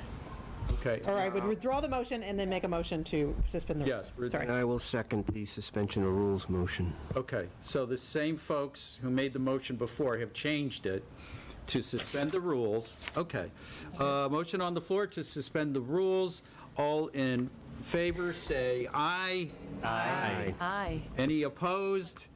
Any abstentions? Hearing none, that passed unanimously. How do we do, Laura? Okay? Got it. Okay, the rule has been suspended. This item is now on the floor we can entertain a motion to approve this tonight. I'd make a motion to approve this. Second. Motion made by Councilor Perry, seconded by Councilor Elkins to approve this item tonight. Any discussion on approval tonight? Hearing none. Laura, roll call, please. Okay. Councilor Gore. Yes. Councilor Jarrett. Yes. Councilor Labarge. Yes. Counselor Maori, Yes. Counselor Moulton, Yes. Counselor Nash, Yes. Counselor Perry, Yes. Counselor Elkins, Yes. and Counselor Foster. Yes. Okay. Item 23.297, in order to reprogram funds for citywide elevator upgrades, has been approved tonight. Next up is item 23.298, in order to reprogram funds for Ryan Road School renovations. All right, let's pull that up. I'm probably going to ask you something, Director. Come on. I keep getting booted out, and then I have to get back in again. All right, let's see.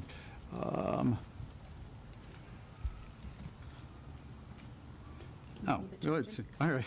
It's pretty short. Okay, now therefore it be ordered that $136,122.81 from the Ryan Road Bathroom Project account be reprogrammed to do general renovation work at the Ryan Road School.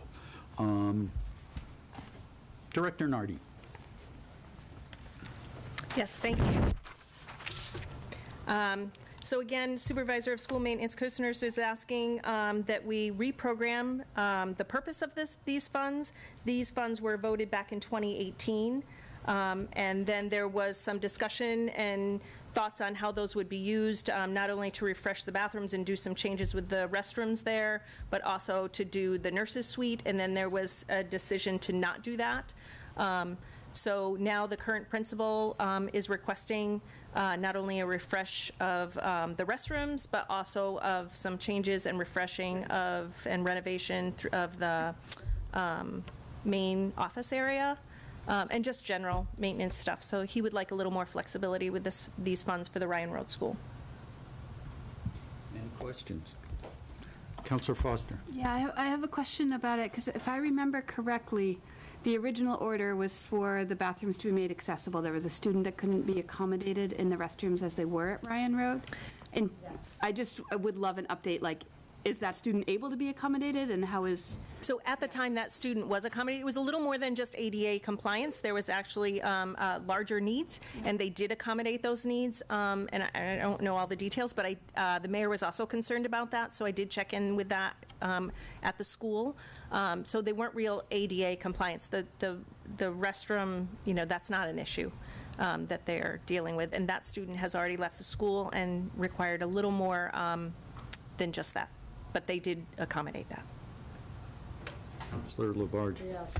Charlene, I can recall when I did talk to the superintendent, also with the principal of that school, and also in the hall, talking with the teachers and an assistant. There was 1, 2, 3 in wheelchairs, okay, young children. And they actually brought me into the bathroom. Here you're talking about a teacher and an assistant. No room. The child had to be put on a lift to be placed on the toilet. And it had to be renovated, that bathroom, to accommodate these children with these forms of disability. The nurses' station, which I did go into that with the principal and the 2 teachers. There was only like a cot, that was it in there.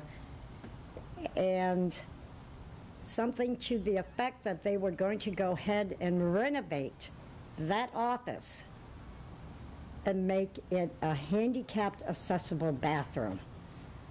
Apparently CPA money was supposed to be put in for that, and when our previous mayor said that there was a hold on it because the cost was more expensive with the plumbing and so forth, I'm curious. So what is being done with that nurses' station? Do you know? I'm sorry, I don't. The only thing I was told is that they are not making changes to the nurses' suite as originally planned back in 2018. And this money is there, and so that, speaking with the principal, this is how they want to use the money today.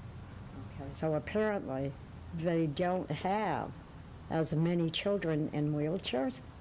Again, I can't speak to that, I'm sorry. Thank you. Councilor Foster. I guess maybe a request then, thinking about accommodating future students as well. I don't personally feel that this needs to go to the Finance Committee because we can pull anything off the consent agenda. But would it be possible to get some more information regarding kind of that history there? We could just pull this off at a future meeting for discussion, but if anybody felt it needed to go to Finance, I would support that, but that seems like a path forward. Right. Okay, I'll get more information for you. Thank you. So would somebody like to make a motion then? Move this to the consent agenda of our next meeting. Second. Motion made by Councilor Jarrett, seconded by Councilor Moulton to have this item appear on the consent agenda at our next meeting. Any discussion? Hearing none. Laura, roll call.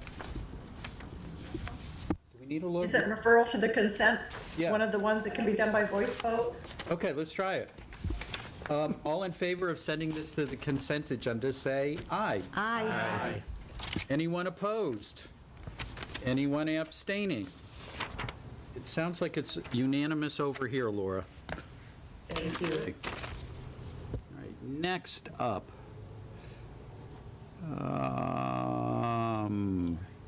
Okay, next up is item 23.289, in order to establish water and sewer rates for fiscal year 2024. This was referred to Finance Committee for a public hearing and a recommendation. Public hearing held and positive recommendation from the Finance Committee on 4/3.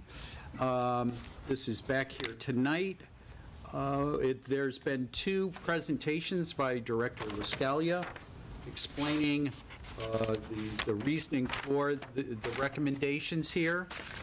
And so it is on the floor for approval tonight. Any discussion? Councilor Mayork. Yeah, is the director here or on Zoom? Yeah. Excellent. Yeah, I just had a couple of questions come up in emails since our finance meeting. So I thought for the sake of the public, I would just ask those couple questions. Sure. All right. You have the floor. Good Go evening. ahead. It's hard to know where that, yeah, I'll look here now.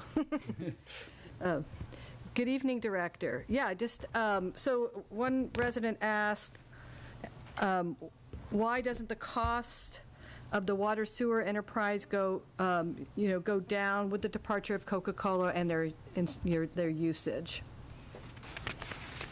Hi, good evening. Thanks, Counselor.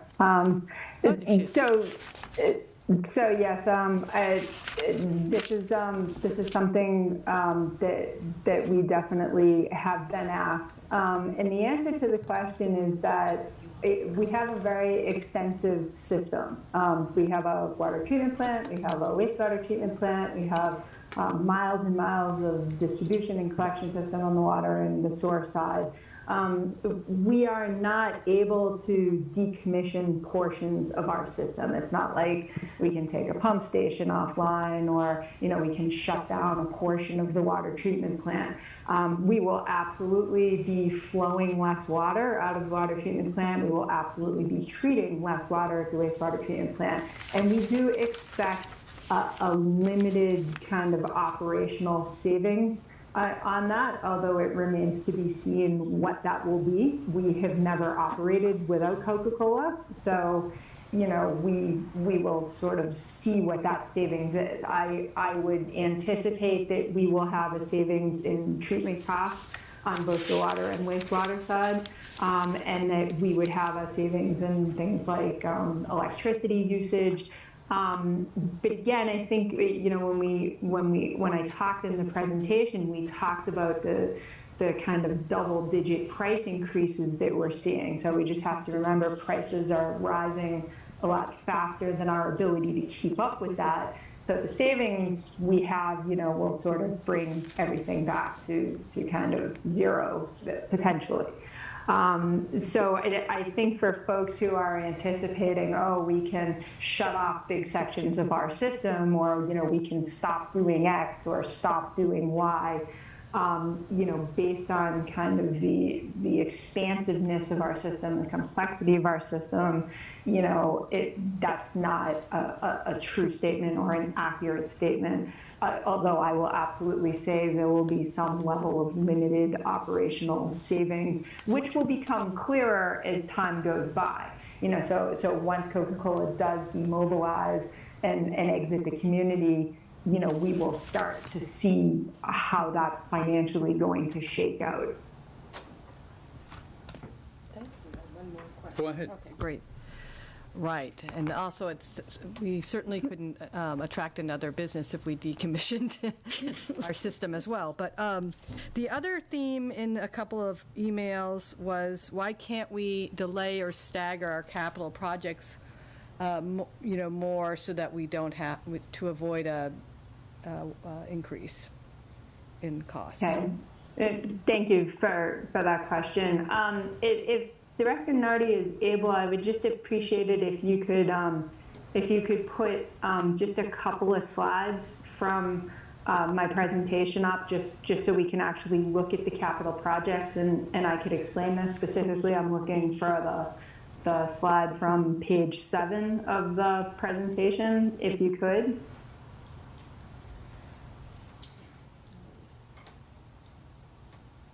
And what I want to do is I just want to go through the different, that's the slide I'm looking for, thanks. So I just want to talk a little bit about these projects and why they're necessary. So I've mentioned that our system is regulated by the Department of Environmental Protection. Every 3 years, they come through the city and they do what's called a sanitary survey, which is an inspection and a compliance review of our entire water system. So it's an on-site review of the water sources, the facilities, the equipment, the operations, and the maintenance of the public water system for the purpose of evaluating the system's ability to produce and distribute safe drinking water.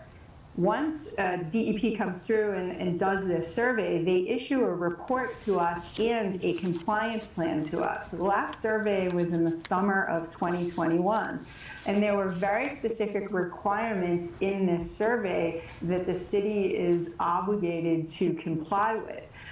So the specific requirements in this survey, first, were that we follow all recommendations and requirements of the Office of Dam Safety as they relate to our reservoirs and the dam. So the first project you see on the left there, Ryan Reservoir, West Whately Reservoir Dam Rehabilitation, we have known deficiencies at these dams.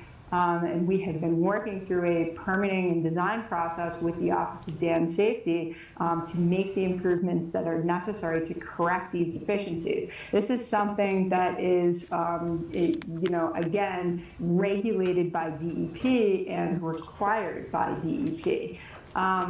If we move over one project to the Main Street water main reconstruction, we talked a little bit earlier tonight about the 25% design public hearing. It is not possible, for us to not replace the water main underneath Main Street and then reconstruct a new street on top of that. It would actually cause failure of the water main. And then moving all the way over to the right very quickly, Water Asset Management Plan is something that was required by DEP for us to update. Last update was 2013, so again, this is a sort of a survey of all the assets within the water system, and then there are recommendations made about what needs to be upgraded. One of the big things that was flagged for us was our transmission main that I did talk about in my presentation, or both presentations, which actually runs through a swamp. It happens to sort of coincide with the TIP project in Williamsburg and Whately, where Mountain Street is going to be reconstructed, and we need to sort of hop into that project so we don't have to duplicate efforts and sort of dig up the road once it's done being dug up. So, this is an example of projects which are in the works. They are required by our regulators. Deferring them is not something that we can reasonably do because these are requirements in order to continue to provide safe drinking water. So that's kind of, on the water side, we're very stuck with, large expenses, but they are necessary expenses, and they are so necessary that our regulators have told us that they are necessary, and we have to continue to move forward. If we jump to page 16 on the sewer side, I'll just say a few words about that. So this is a kind of a listing of the future projects in sewer. We're looking at phase 2 of the wastewater treatment plant. We just finished up phase 1, which was a little over $10 million. We were actually under consent order from DEP to complete phase 1, which were upgrades to our emergency standby systems and our utility distribution. That was something DEP had required of us, and that was due to deferred maintenance. And when you defer maintenance, sometimes your operations don't run smoothly. What we need to make sure is that that does not happen again. So the projects that you're looking at in front of you for sewer are all things, again, that our regulators take interest in, and they like to see us moving on this. They're all projects that are in various stages of development, but sort of a deferral of these does not make them go away. It actually creates a scenario where you could have failure in the meantime, and the price is rising every year significantly. So that's why we are not able to sort of go to an all-stop on capital projects. There is the regulatory agency piece of this, and we do have to keep moving. Hopefully that answers your question, Council. It does. Thank you very much. And again, I just wanted to thank you for this invaluable slide and presentation, because it's been very helpful in answering emails and referring residents to it. So thanks again for that. Councilor Jarrett, then Councilor Labarge. Thank you. Hello, Director. Coke is leaving us in December, but the budget we have here is will make up for the entire year's worth, as if they're leaving us in July. Why was that choice made? Because for a couple of reasons. So when we produce a budget for July 1st, we have to prove revenue to the Department of Revenue for the entire year. And we have to be able to reasonably say that this is the amount of revenue that we are going to bring in, and this balances with the expenses we are anticipating. So as I mentioned, we're working in a closed financial system here. So, this is entirely user-funded operations. Coca-Cola has given us conflicting information about what their schedule is. Their schedule was originally last December, and then their schedule was later than December, but with a taper. So they were going to be sort of taking product lines offline, sort of over a few months. And we were going to see sort of tapered operations on their end, and then an ultimate exit. Then they sort of come back and they say, okay, now we're looking at next December. What's very difficult for us is that we can't submit a budget where I say, okay, let me cut their annual revenue, to 50%, assuming that they're leaving in December and assuming everything stays static until December. And we can't put the enterprises in a position where that may or may not happen. As I mentioned when I gave my presentation, we saw their usage in February, the lowest that I have seen since pandemic-related shutdown disruptions. So, you know, we are dealing with very variable revenue and usage from them right now. And of course, they are under no obligation to say or to use the amount of water that they're using every month. So when we produce a budget for July 1st, if we do guess and say, okay, well, we think, you know, they'll be here for 3 months, or they'll be here for 4 months, or they'll be here for 6 months, and their usage will stay stable.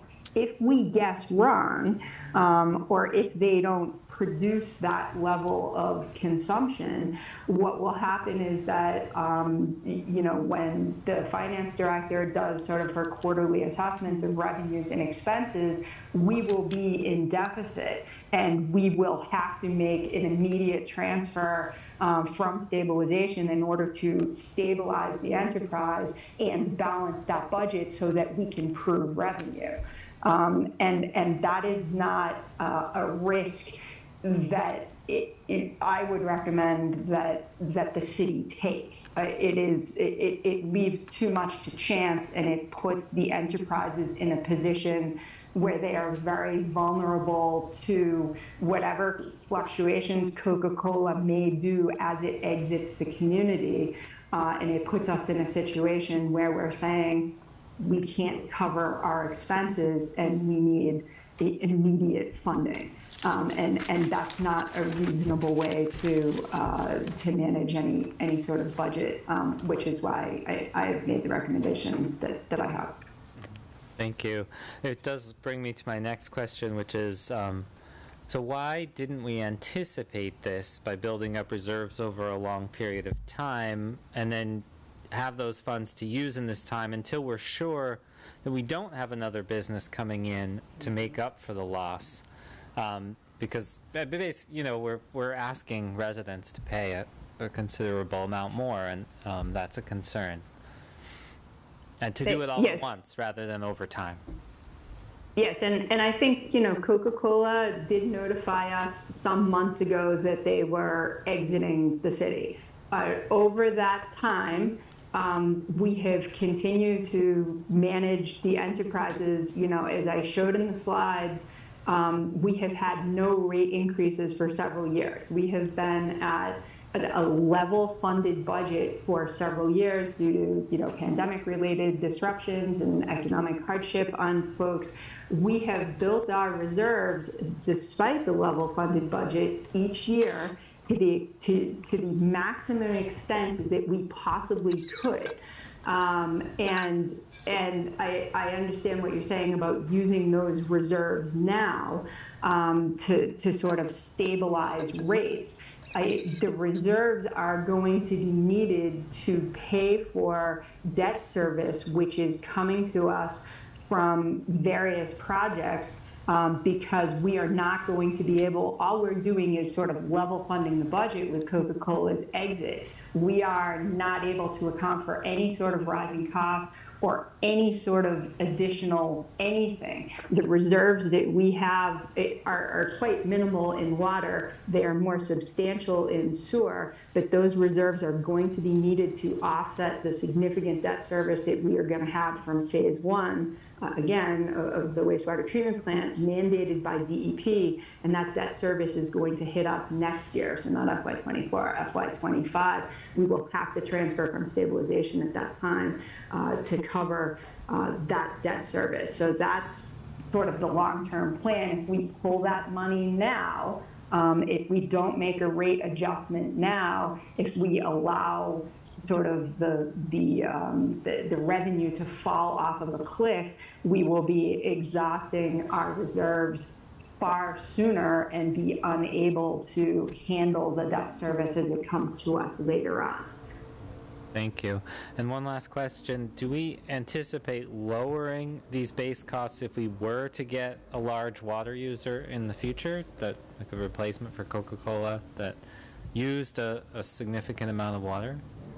I think if we were to get a Coca-Cola-like company in, what I would expect, or the best case scenario would be we are sort of getting back to exactly where we are in this moment, where we have healthy revenues to support the enterprise. I think at that time, a reassessment, I mean, we reassess utility rates every single year, and they're voted every year. And I think at that time, if we felt that we had, stability and a user, a la Coca-Cola, I think at that time we could revisit the conversation, of course. Thank you. Councilor Labarge. Thank you. Donna, I sent you an email today. I don't know if you read it or not. It's from the professor from Smith College, Tom Riddle. Did you get to be able to read that? Yes, Councilor. He, I believe that he distributed that email to the City Council, so I did take a look at it. Can you explain, because right now we're looking at 210%, and he has figured it out, because at City Council, I did mention that I thought I was just about hitting 300%, and then looking out on how you figured it out at 210, I agreed with that. Then this comes in, and could you talk about this? He's saying the DPW presentation of the proposals and summary of water and sewer usage, revenues and expense highlights the total annual increase cost for typical residential users. And he uses, for an example, Donna, for the annual base charge, it's $244 for a 5/8-inch pipes. And when compared to the total charge for base and water usage, it amounts to a 28.6% increase. 244 increase divided by 854 for 2023. In the current economic situation, even that is unexpectedly a large increase. But if you calculate the change in the base charge, it's even larger, an astounding 400% increase. That bothers me when I see that, Donna. The $32.16 increase in the quarterly water base charge, plus the $28.85 increase in the quarterly sewer base charge, equals $61.01, divided by the $15.29 current charge. From that perspective, it's a significant and burdensome increase. It is clear that DPW water and sewer budgets are balanced by shifting the anticipated decreased usages revenues from Coca-Cola leaving to the increased base charges to residential and other commercial users. But here's a question. If the Coca-Cola plant is not using water or sending wastewater into the sewer system, aren't the costs associated with supplying water and using? I just wanted you to answer these. Sewer systems reduced. Less usage, lower cost. Have those been factored into the proposed rate increases or the budgets? Questionable. Common sense would suggest that there has to be some effect on the overall cost of the operation, in which case those should be considered in setting new water and sewer rates for 2024. And perhaps it's premature to set these rates now. Plus, is there certainty that Coca-Cola will be leaving at the end of the calendar year, which, it should be noted, is 6 months into the city's fiscal year? Very sincerely, Tom Riddle, 33 Aldrich Street, and professor at Smith College. So, I just heard Councilor Jarrett talk about, the time involvement here. with a lapse of so many months. And here we have, in which I get this email, and every counselor got one, of the amount here. So Donna, I'm glad you got it, and can you explain about this 400% that he's figuring? Sure, Counselor. I think that, you know, there has been some conversation about math and percentages.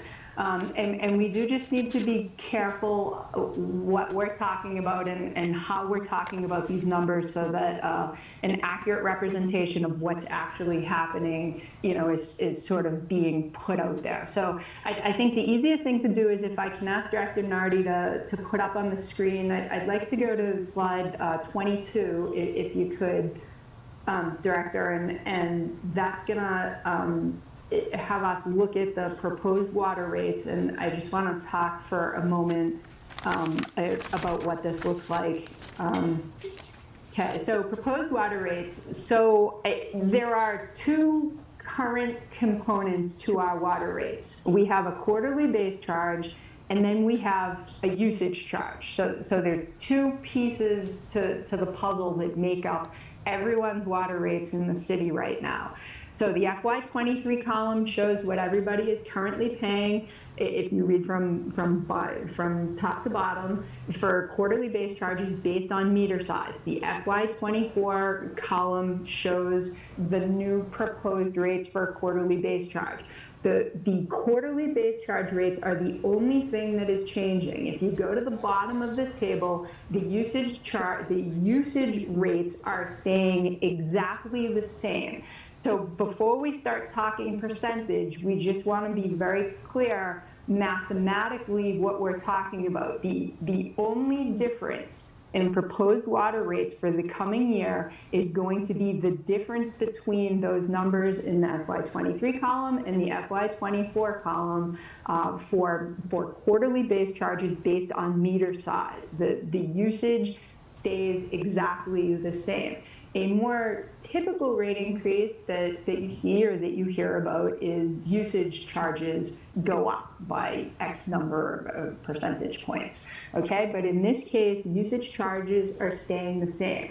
So now if we skip ahead to page 24, that's gonna show us the proposed sewer rates. So in sewer right now, there is no quarterly base charge. This means we have no fixed revenue in the entire sewer enterprise right now. It is all variable revenue. So it is entirely based on usage. That's it. That's the only way we collect revenue. What we're proposing to move to is a model that is identical to water, where we have quarterly base charges and usage charges making up the sewer enterprise. So as you can see, if we read from top to bottom here, the usage charges are staying completely the same. They are not changing year over year. What is changing is the addition of quarterly base charges. So again, mathematically and percentage-wise, we just want to make sure we're putting the right information out there about what exactly is changing and how it's changing. So if we go to page 28 now, if you wouldn't mind, Director, these are the user cost impacts. So there's a lot of ways to look at this mathematically, and I just want to be very clear. I appreciate that this is an increase, and I would never sit here and say, well, it's a small increase. You know, any increase is an increase, and I understand that there is a burden for people. But what we have to do is we have to look at the revenue that we are losing. And we are losing significant revenue on the water side, $1.6 million out of $6.9 million, and we're losing between $1.2 and $1.3 million in sewer out of a $6.1 million enterprise. We have to look at the best way to sort of amortize this loss across the connections that we have in the city in the fairest and least impactful way possible. We have about 9,500 utility connections in the city, and you know, $1.6 million in water and $1.3 million in sewer. That's what we're losing. So mathematically, there's a bunch of different ways to look at these increases. the $128, this is a typical residential customer. So the $128 increase that you're seeing on the water side can be looked at a variety of different ways, including as an increase of $10.66 a month. So we just want to be careful with percentages. While percentages can seem high, we do need to talk about what is the actual dollar value of this for the product which is being delivered. $128 a year is $10.66 a month for water. $115 for sewer is $9.58 a month for sewer. Together it represents an increase of $20.25. So I would never sit here and say that this is not burdensome or that, this cannot be disruptive for people, but we have built this model to help stabilize the enterprises. And if you look at the bottom table here, we've talked about these income exemption discounts. And I just want to reiterate that we do have programs available for folks where this will not impact them at all. And I will also add that Assessor Dotrell and Director Nardi will be holding a presentation on abatements and exemptions for seniors in May. And that will be communicated out to the council when it's scheduled, and it will be publicized. So, and the director's been good enough to put this slide up on the screen in front of us about the income exemptions that are available. So, I just want to make sure, I appreciate Tom's email, and he's sort of discussing percentage increases. But I think what's most helpful is to really talk about this in terms of what is the dollar impact to the average residential user, and we're looking at about $20 a month in total, assuming that usage stays the same year over year, because we have to make some level of assumptions. So it's a $20 a month increase. And if you want to look at, overall increases to the base rate in percentage points, I think that can be misleading and sort of make folks feel like that this is something that it's not. So I hope that explanation is helpful. I really appreciate that, because I thought it was extremely important that we talk about this, because people can get misled very, very easily. Right now, I can be honest with you, because I am an honest person. I have so many people in this city. I thought Prop 2.5s were bad. This was really bad, Donna. I have people so upset about this increase. They cannot get an exemption. Some might be 500 over it, 1,000 over it, or 2,000 over it.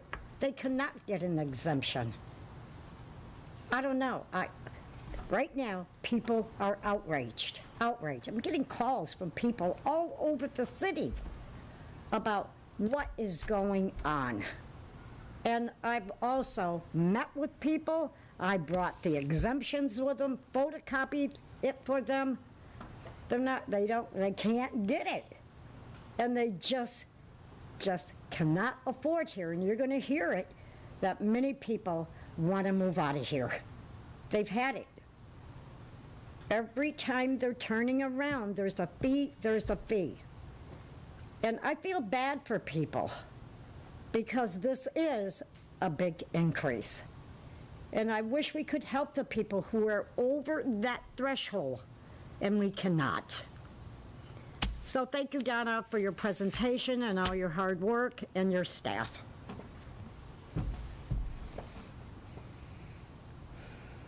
Councillor Foster.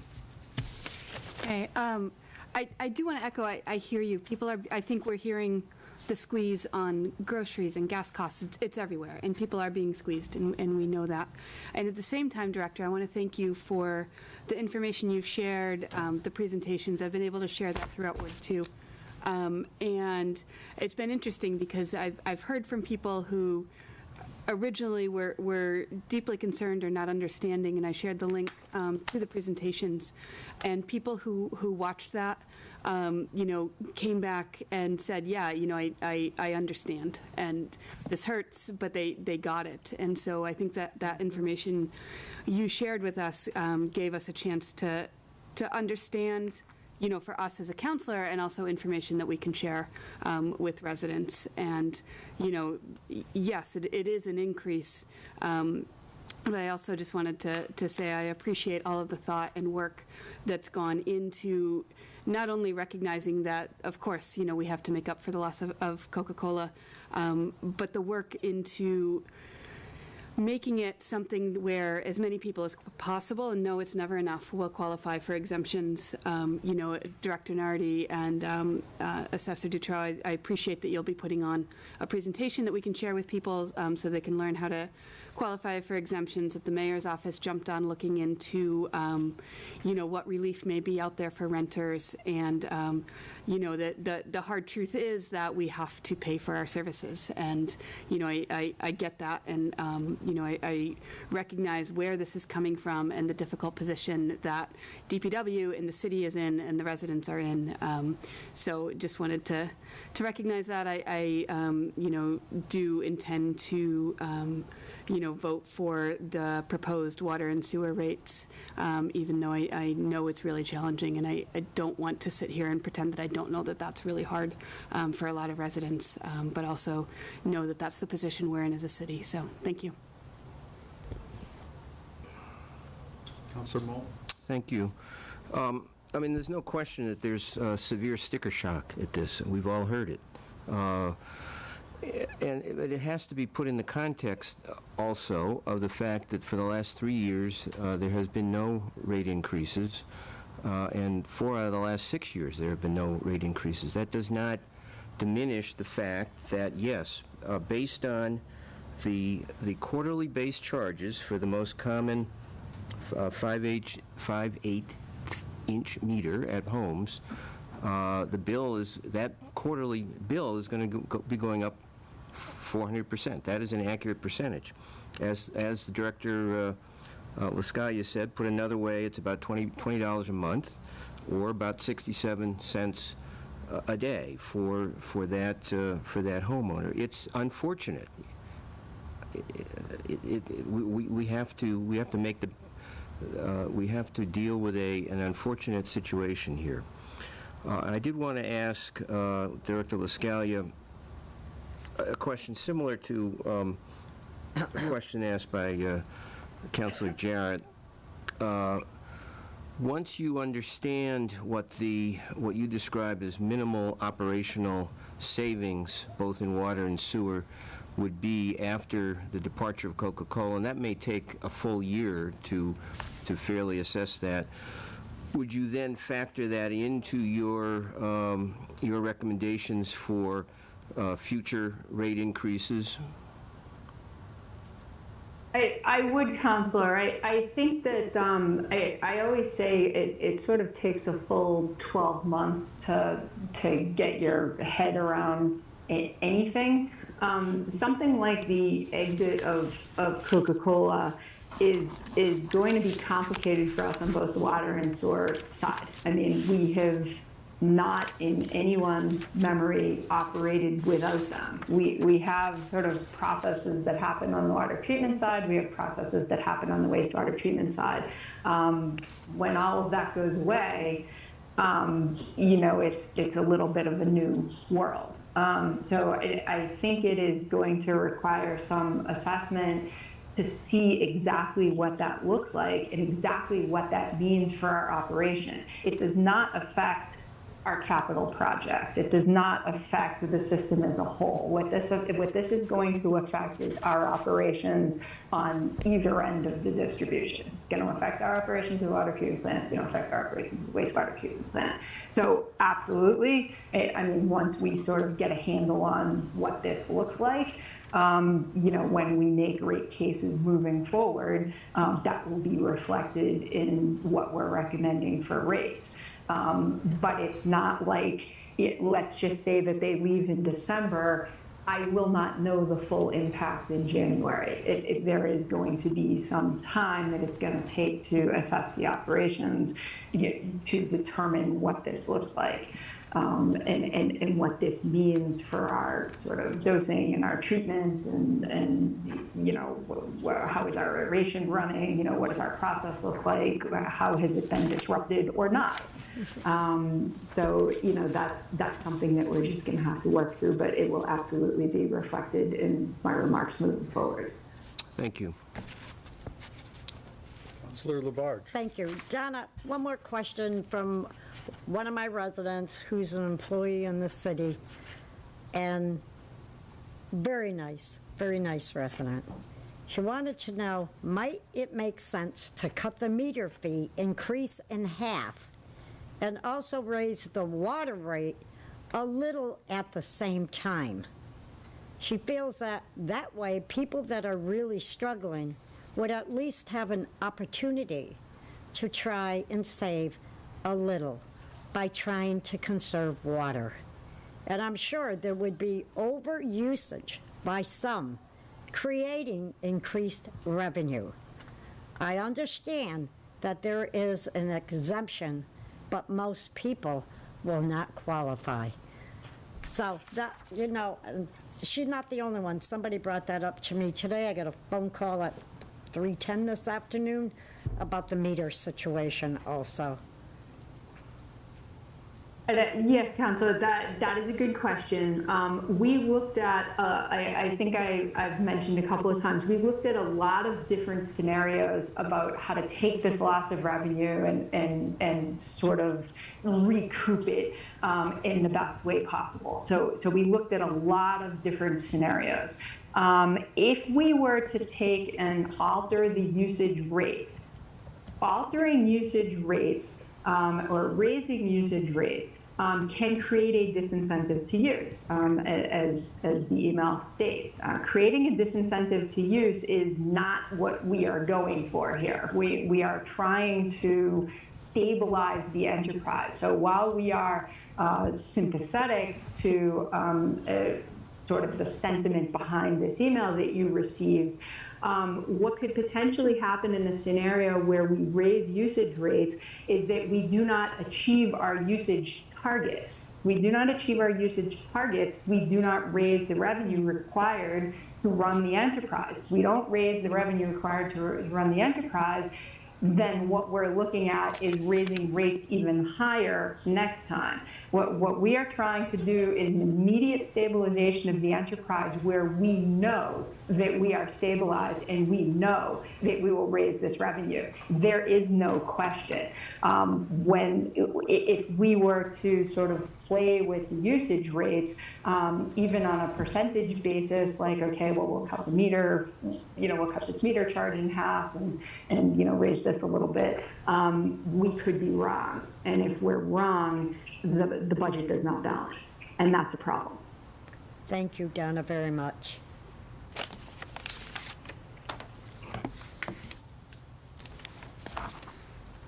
Councilor Jarrett. This question is probably for the assessor. Do you have to get a CPA exemption? I know you can get the other exemption as well, but do you have to get a CPA exemption to get a water sewer discount? I imagine some would want to contribute to the CPA but still get the water sewer exemption. Mm-hmm. I don't know. Is our assessor with us and co-host? Wait. So, can you hear me? Welcome, Mark. Yes. Did you hear the question, Mark? So the CPA exemption is specifically an exemption for the CPA, the Community Preservation Act surcharge. The City Council just a few years ago, as a local option, voted to include the half-off stormwater fees and an exemption on the meter fees. I have no clue. I don't know how that would be done, to be honest. Okay, so you will need to get an exemption to all those things, or no exemption at all. Is the answer. Yep. Thank you.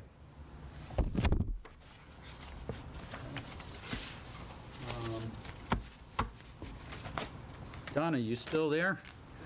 Oh, I can see you in the gallery here. Okay. Yeah. So, Mountain Street. So, Williamsburg, they're going to be rebuilding it, right? And if we delayed that, our work under that roadway, are we responsible for rebuilding it once we redo the water main under that road? I mean, in other words, we're taking advantage of an opportunity where we can go in and we don't have to pay for the roadway above. We're actually, it's a savings to us to get the work done while it's opened up. And then Williamsburg pays for their road to get redone. Is that right?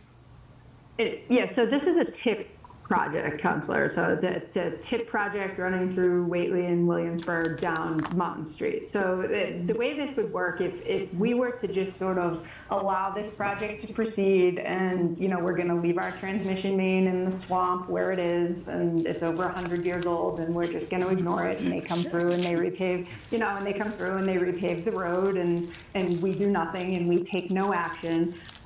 You know, we could end up with a scenario where we have a failure of that transmission main, and we've now lost the opportunity to sort of piggyback onto a project which is already tearing the road up. So Mass DOT is coming through much like they did with Damon Road, which is actually a very good example because we replaced water and sewer mains on Damon Road. It's non-participating work, meaning the city does cover the cost of that water and sewer main, but we're piggybacking onto that project where Mass DOT is controlling the roadway reconstruction. So we're actually part of that project, and there's obviously efficiency with being part of that project. Theoretically, if we took no action on this, the transmission main failed, and we needed to relocate it into the road soon after that construction was done, the city would be singularly responsible for all excavation and restoration of that road to its original condition, which obviously is an order of magnitude on top of the already steep price tag here. So from a logistical standpoint, it does not benefit the city to delay on this. Thank you. That was the one I was thinking, all right, maybe that's one we could delay, and that's not the case. And I had another question. It just escaped me. So this is more. You were a finance major, right? You told me that the other day. So this is our water company. This belongs to the city. And I believe council, a number of years ago, I think it was sponsored by Councilor O'Donnell, that some sort of regulation that we can't sell our water company because this is a really good thing that we actually own our own water system. And that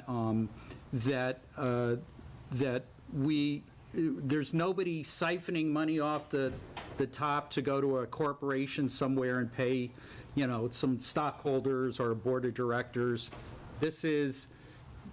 We see all of the money that's going in and all of the money that's going out. And you're kind of the CEO of our water company, right? Is that right? Well, I guess if you put it that way, I mean it's a closed financial system. So I mean that's by definition what enterprises are. You know what enterprise funds are. So money in has to equal money out, and you know, unlike maybe some other places. We have to prove revenue and produce a balanced budget every single year. So, you know, and I know we've talked about this a little bit. Well, you know, why are we making assumptions about Coca-Cola, or you know, why don't we sort of bump our revenue up, knowing that they might stay a little bit longer? And again, this is about kind of tight budget management, and you know, we've exercised a lot of fiscal discipline over the years because we are the ones who are in control of this, and if we guess wrong, there really is no help. Any help has to come from within the enterprise itself. So this is about sort of disciplined management to make sure that we're stable. We can't pull money from other sources. The money has to come from within the enterprise, period. Thank you. Hey, so one of the things that, in talking with residents about this increase, is that that there's this perception that there's like, why is the city making money off of us, and why is the city doing that? And the fact of the matter is, it's our water company. It's the system that provides water for us, and we're losing a revenue source, and we need to make up for it some way. If it were a condo association in some major, piece of infrastructure, they need to repave the, parking or whatever, the association has to pick all of that up. And that that in my view, that's what, this is a collective operation here, and we're all in this together. But I do need to acknowledge this is a really big hardship, that we've benefited from having Coca-Cola here for all of these years, paying a nice rate for our pretty good water, really good water, and that and they're about to go away, and that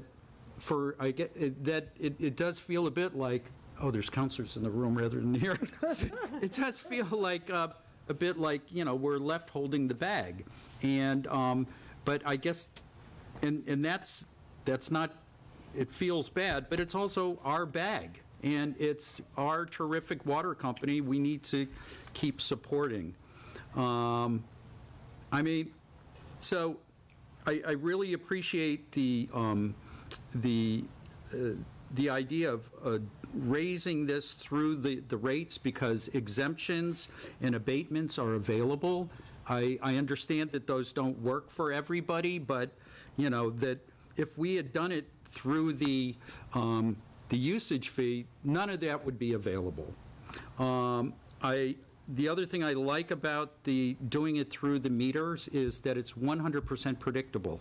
If people are saying to me, how much is my water rate going to go up? And it's go $244.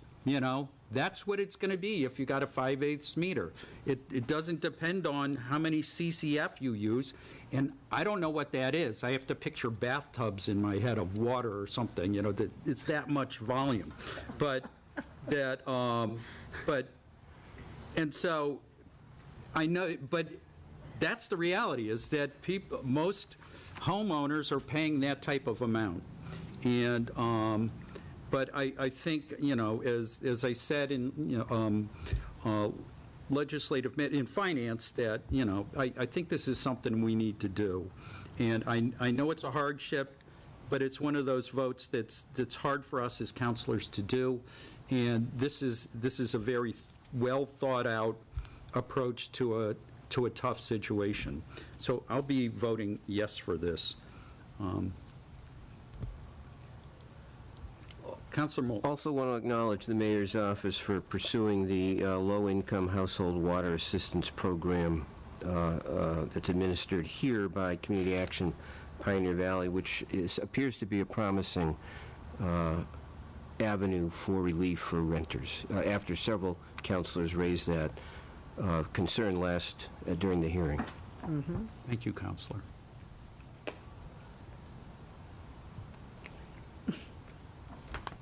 So we have this water sewer rate 23.289 on the floor. I'd move to approve. Second. Motion made by Councilor Elkins, seconded by Councilor Foster to approve 23.289. Any further discussion? Councilor Jarrett. Yeah. I Very much appreciate especially all of the presentations, all of the questions, the mayor's office helping out with the low-income tenant question. But this is a very difficult decision. I'm certainly uncomfortable with the way that it charges people more without an incentive to reduce water use, the general increasing burden, the way the exemption is tied to the CPA, with how we accommodated Coca-Cola with their growth and expansions, but now have to deal with their absence. It's all difficult, and it's a lot I don't like about it, but I see the necessity of it, and that this is the best way forward with what we've got. So I'll be voting for it.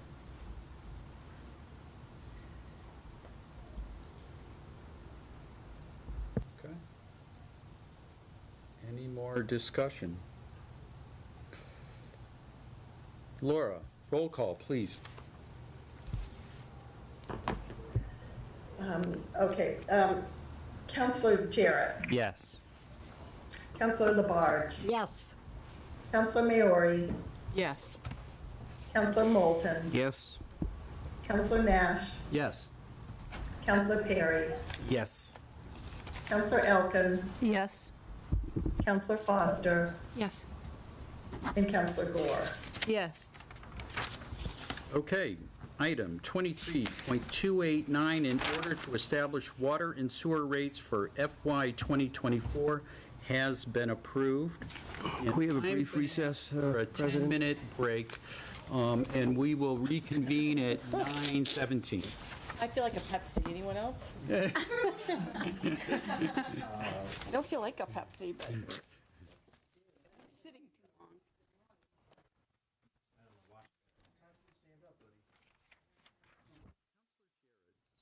Our item is up next. Can we move that to after the items that relate to Carolyn?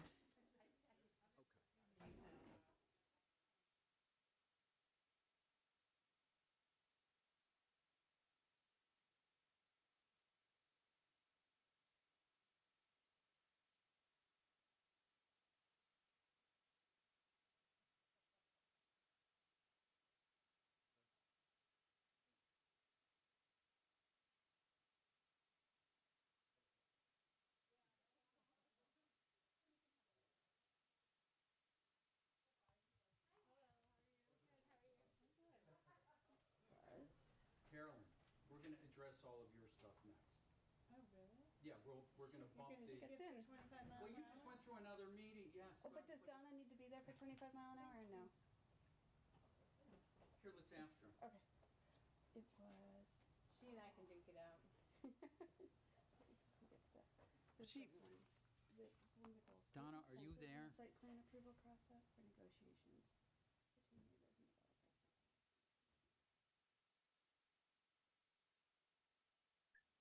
Yes, Counselor.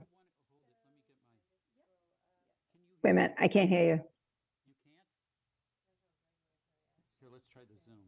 Yep, I can hear Can you you. hear Yep. Yeah, I got you. I got you. So, are you hoping to speak to the 25-mile-an-hour speed limit?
Welcome back, everyone. We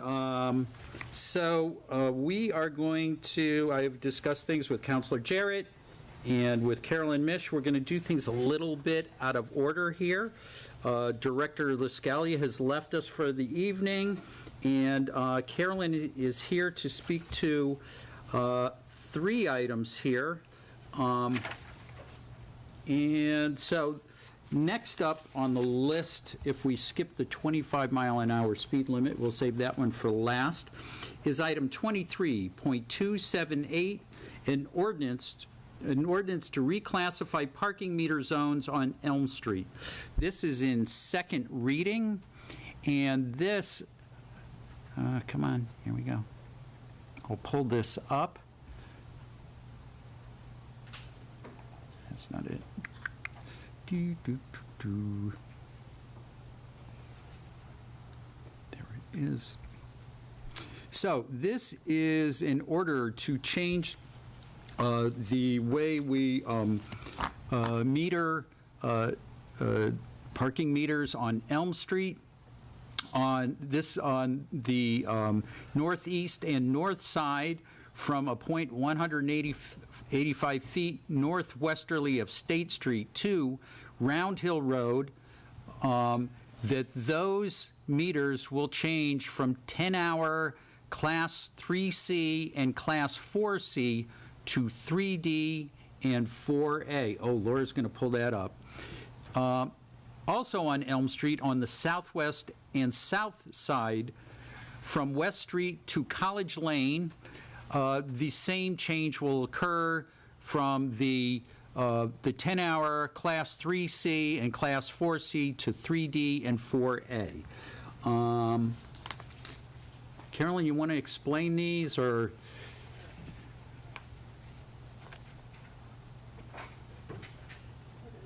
Good evening. Welcome. Guess I need to turn that on.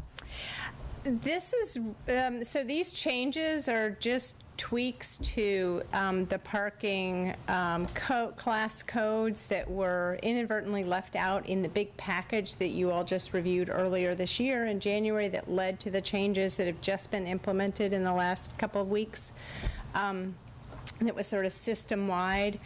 And it was after the original adoption of the ordinances that the parking division went through with a fine-tooth comb and looked really carefully to make sure we had caught everything, and there were a couple things that needed to be tweaked. So there had been a long table previously that had been part of that package back in January, and the Elm Street's items were just left out. So. And this has been the TPC has weighed in on this, right? Not this most recent round. It went to, the whole parking system change went before, so last year. All right. Thanks. Councilors, any questions for Carolyn? This is in second reading. It's been referred. It was referred to Legislative Matters, came back with a positive recommendation from when they met on 4/10. Councilor Foster. Thanks. I just thought I would speak to your question about if it had been referred to TPC. I almost view this one almost as like a Scrivener's error, in that it was the gestalt of the package was brought to TPC and discussed and moved forward with a positive recommendation, but this inadvertent leaving out is, I don't know, it went to Legislative Matters, but as a member of TPC, I don't see a need for it to go to TPC. Okay. I wish to commend Councilor Foster for working gestalt into her comment. Excellent. Stay tuned.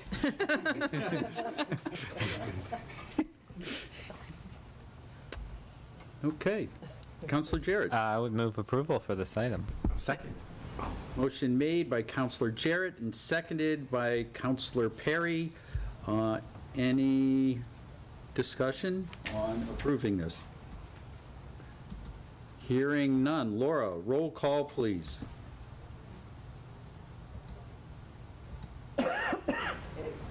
Councilor Labarge. Yes. Councilor Maori. Yes. Councilor Moulton. Yes. Councilor Nash. Yes. Councilor Perry. Yes. Councilor Elkins. Yes. Councilor Foster. Yes. Councilor Gore. Yes. And Councilor Jarrett. Yes. Okay. Item 23.278, an ordinance to reclassify parking meter zones on Elm Street has been approved.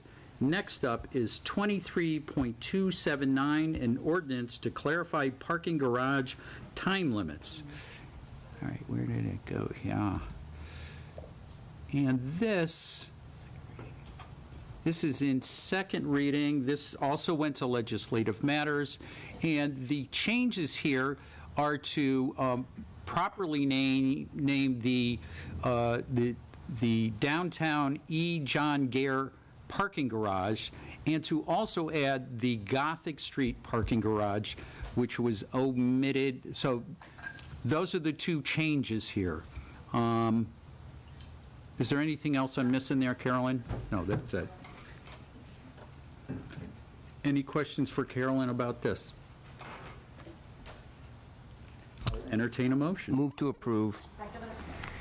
Motion made by Councilor Moulton, seconded by Councilor Labarge to approve this. Any discussion? Hearing none. Laura, roll call, please. Councilor Maori. Yes.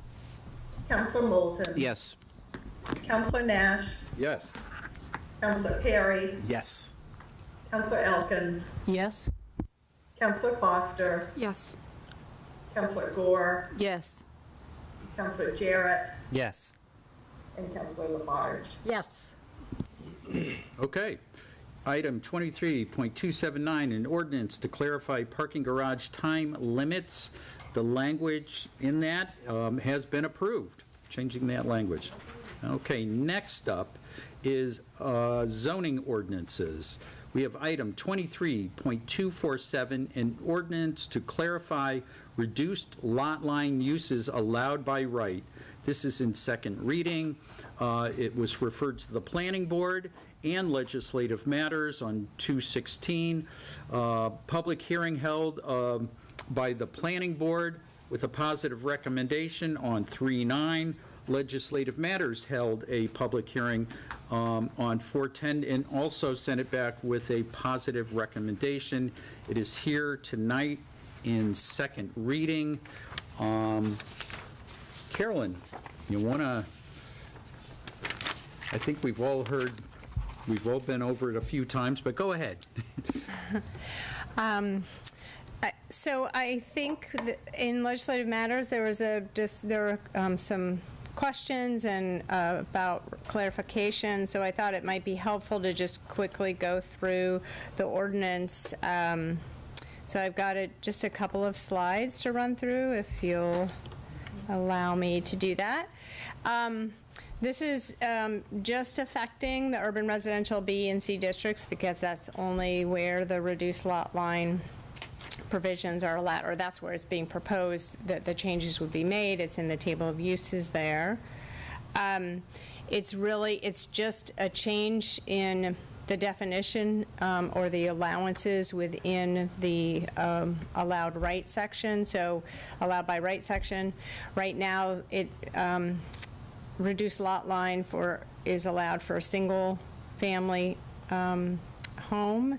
And so this would be a proposal to allow it for a single or two families, so long as the two units are under a single roof structure.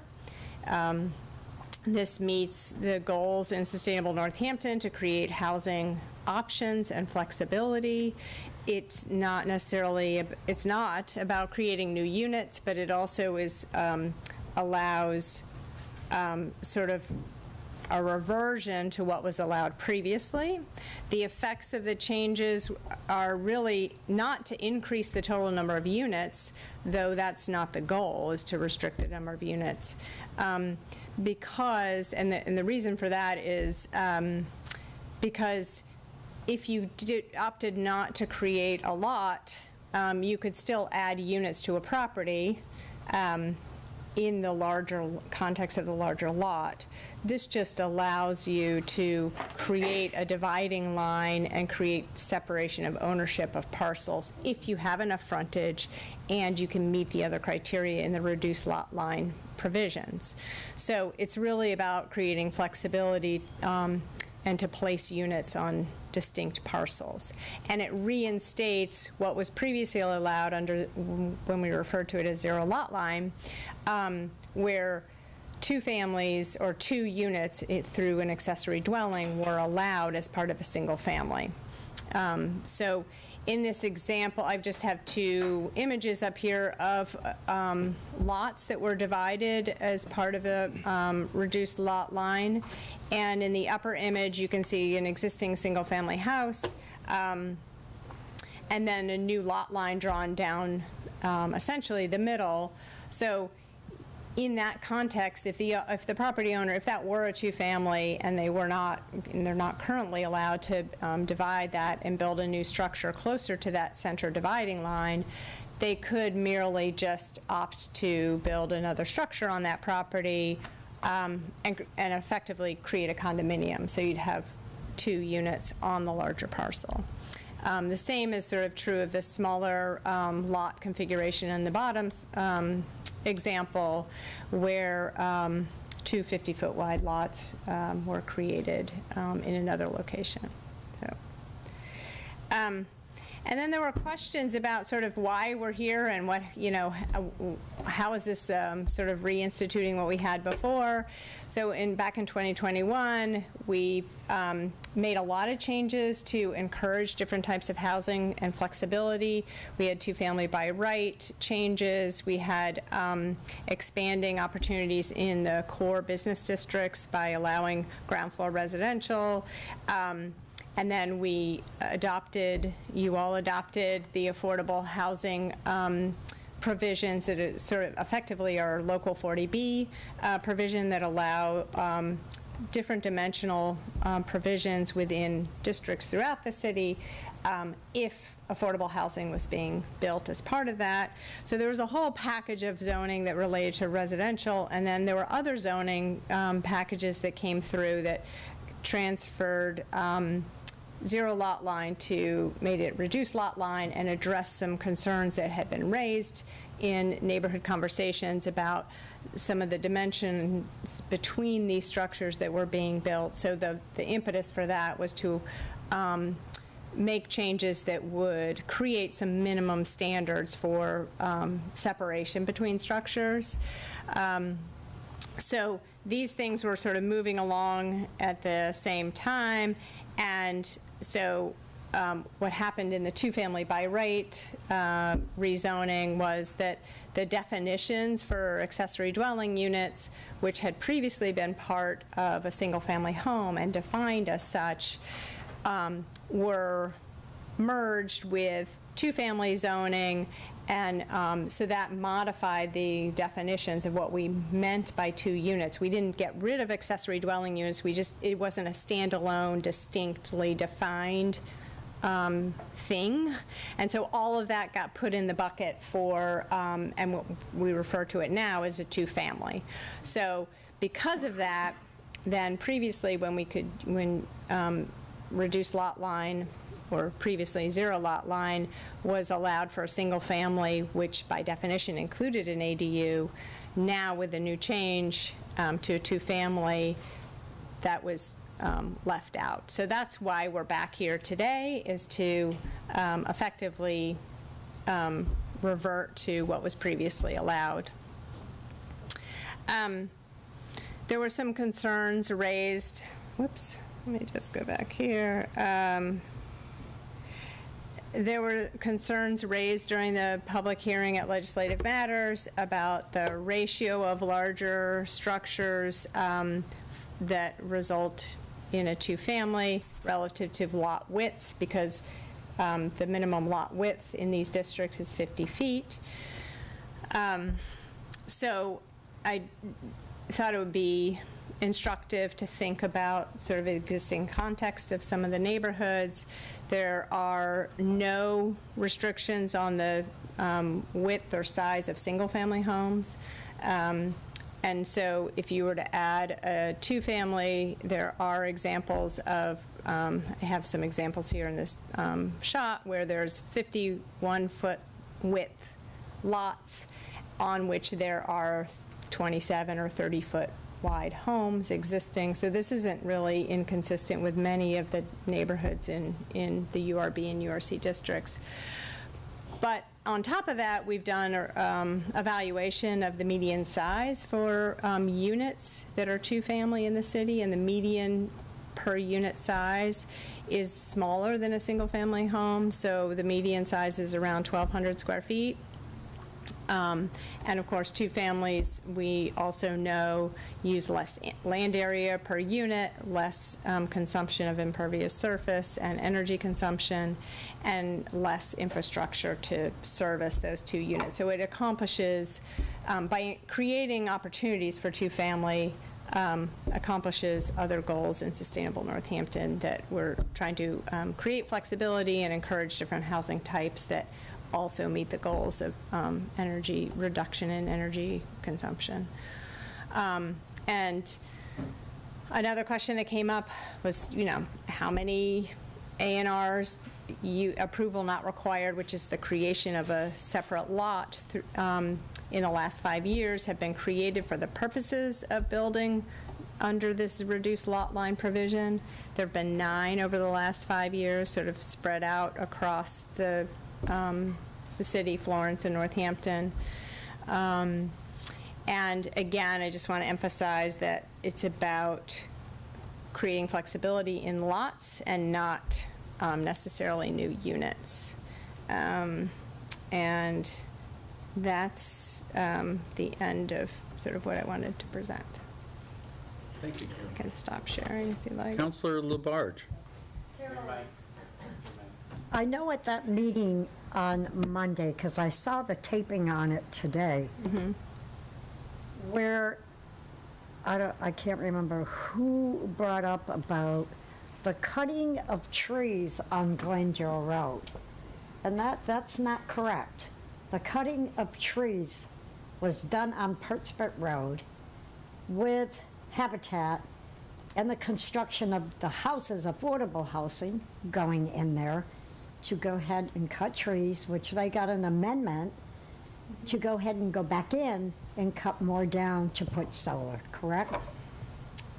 Right. So there had been a question about tree protection and tree clearing, but it was not on Glendale Road. It was on Birds Pit Road. Also, to another question. On that taping I watched, and I keep hearing this, that they're not being heard, they're not being heard. And it's just not this meeting. I've heard it ever since what happened with the elderly man who sold his house off of Holly Street. I think that's the name of it. Okay, and we did site visits, some of us counselors there. And I had concerns myself because I felt just with a little single home like that, it would be a great starter for a family.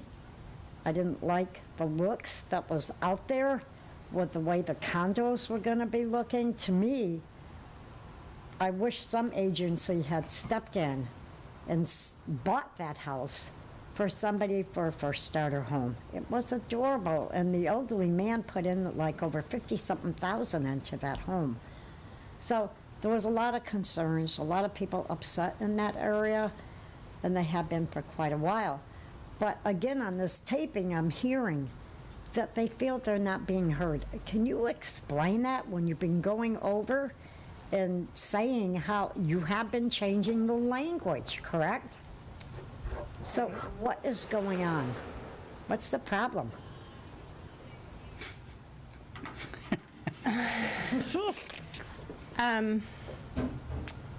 I'm not sure I have an answer for that. I know that we, of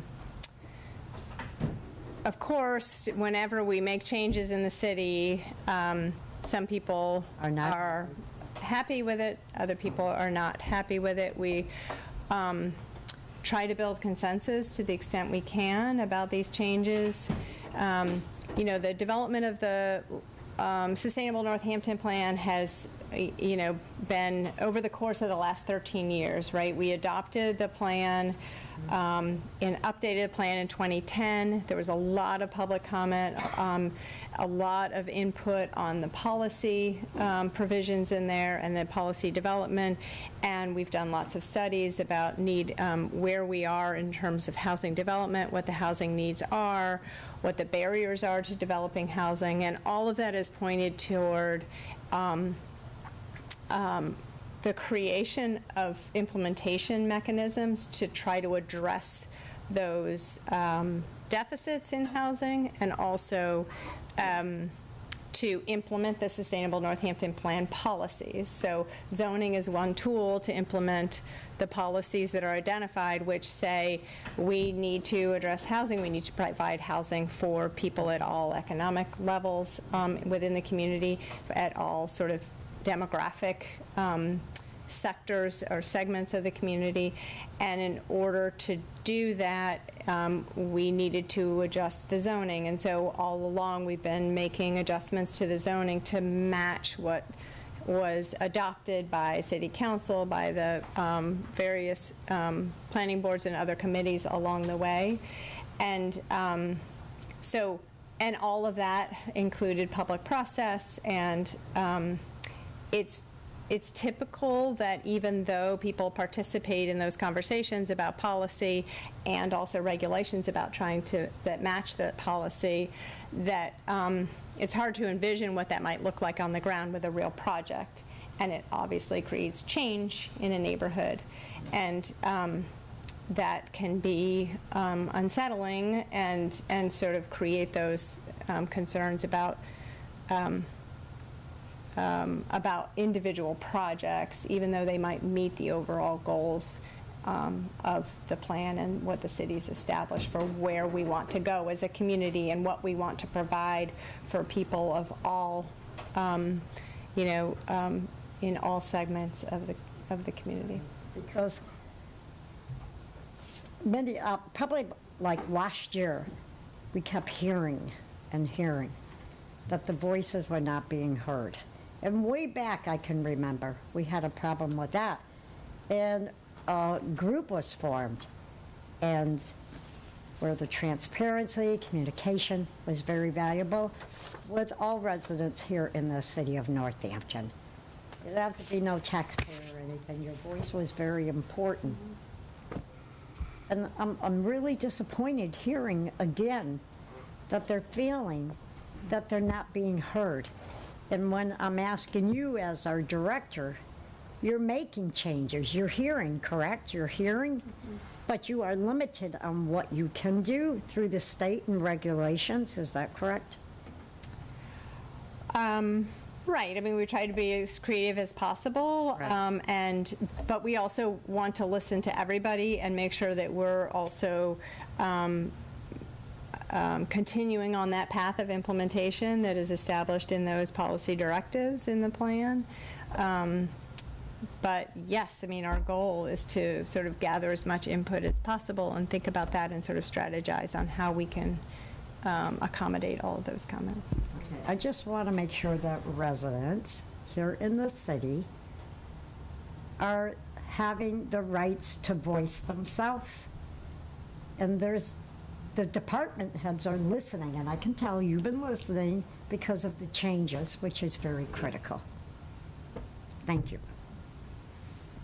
Councilor Elkins.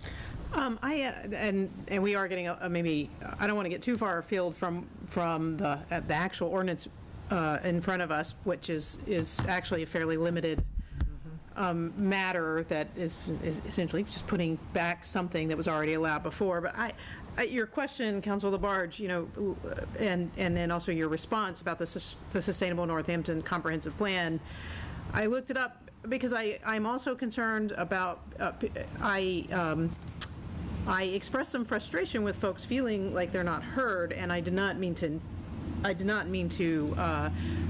insult anybody by that, and I don't recall that I berated anybody, but or that was the tone of mine. But what I meant by that is that I fully support the policies of the Sustainable Northampton Plan. And I think it's been a product of a very comprehensive, robust government and citizen and resident work. And so I'm just looking at the plan, and it was first adopted in January 2008. It was considered by City Council, the Transportation and Parking Commission, and the Youth Commission. In 2017, the Pedestrian and Bicycle Comprehensive Plan was endorsed by City Council and was considered by the Transportation and Parking Commission.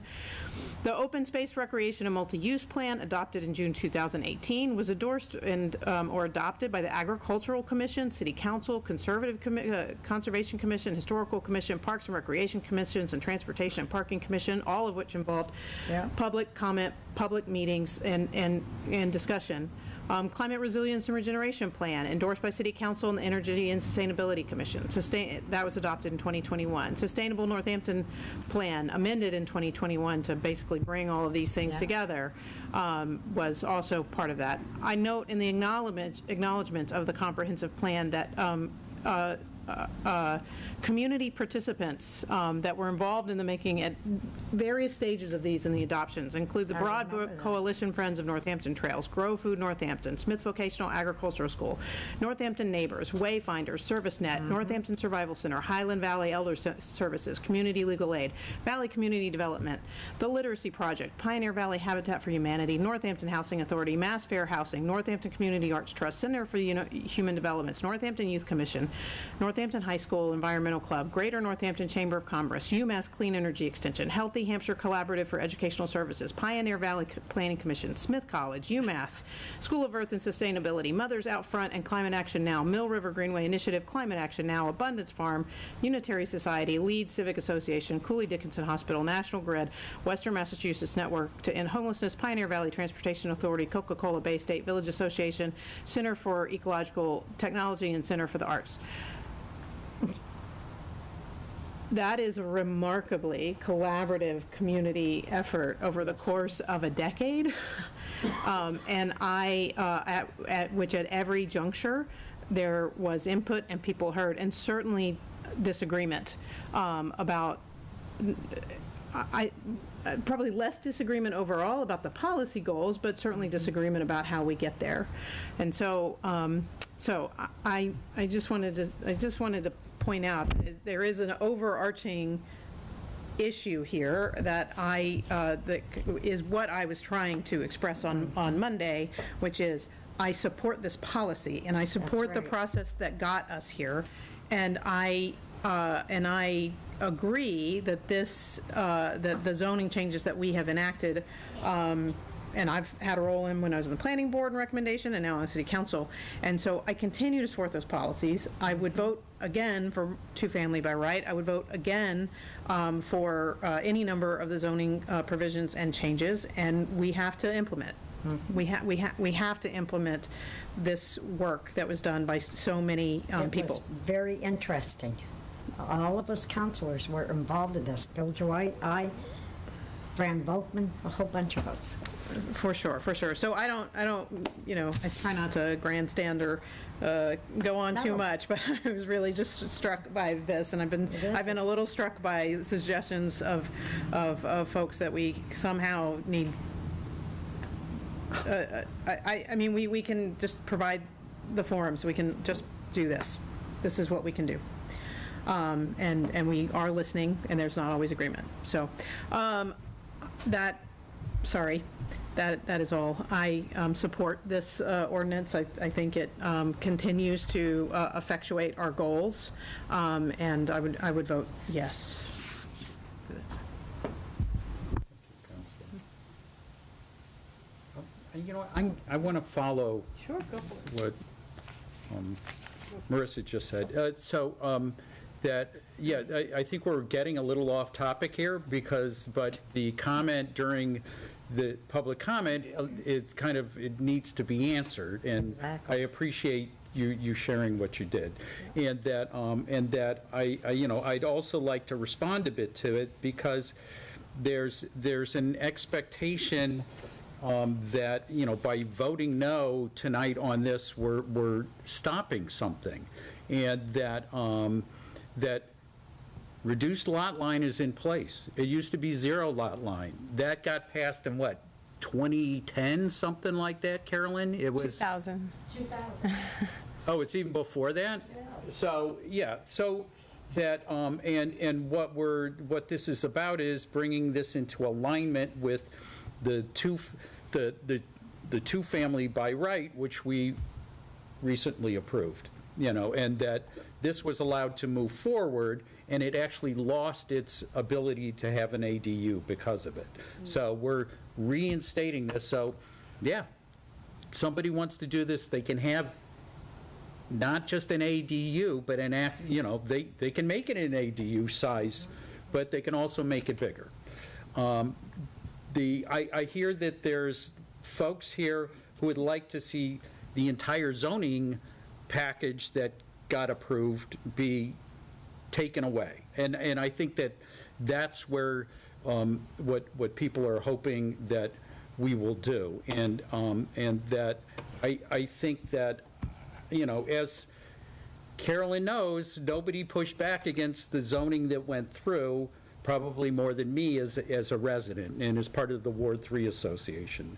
And that there are protections in here for that in our current zoning, which, had to do, that were put in place by that advocacy. But the notion that we're going to take the whole package and throw it all out, I don't think there's, I don't know, maybe there's the will in the room to do that, but I don't think so. And I think that that's where the suggestion of, if people are really feeling that way, that's something you do bring to the voters. That is something that it needs to be very deep-rooted. What we're doing here tonight as counselors is, addressing some language here and aligning things up based on work we've already done. But throwing a package out, throwing the whole system out, that I think requires, that's a mandate. And that if people want to do that, there is an election coming up in the fall, and see if there is a mandate for this. I'm not sure. I don't think there is, but that's where one would need to go. So I think I described pretty well how I how I support this. So I will.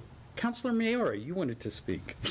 Oh, yeah. No, I was just going to, I unfortunately had a week and didn't get to review the video of the meeting. So now I'm curious about that, because I was just trying to kind of understand what I'm hearing.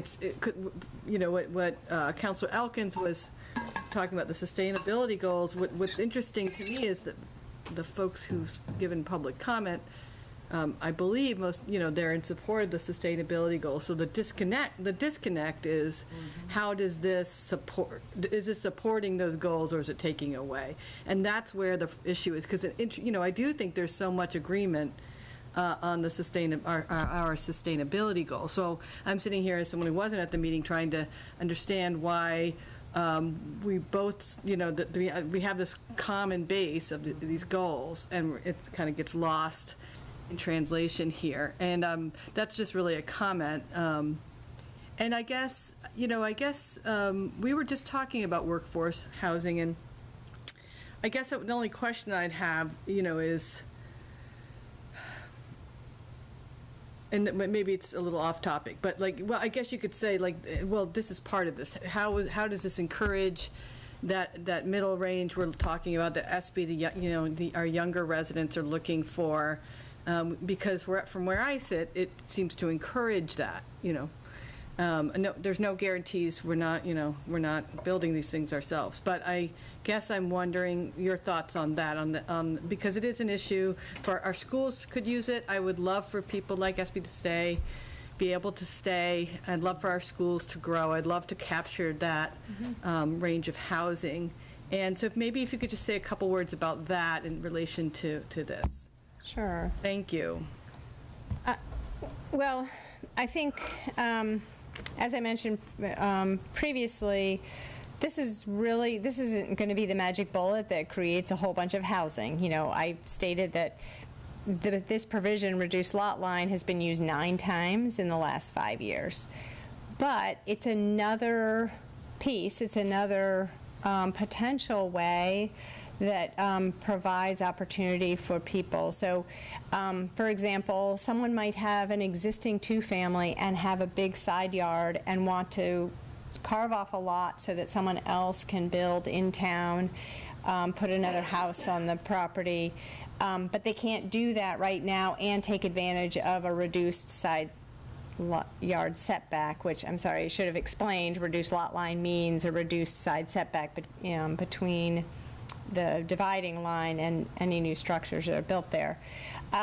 So it allows an opportunity for someone who has an existing home, would like to, for whatever reasons, carve off another lot. Maybe they want to have a family member live there. Maybe they need some financial support.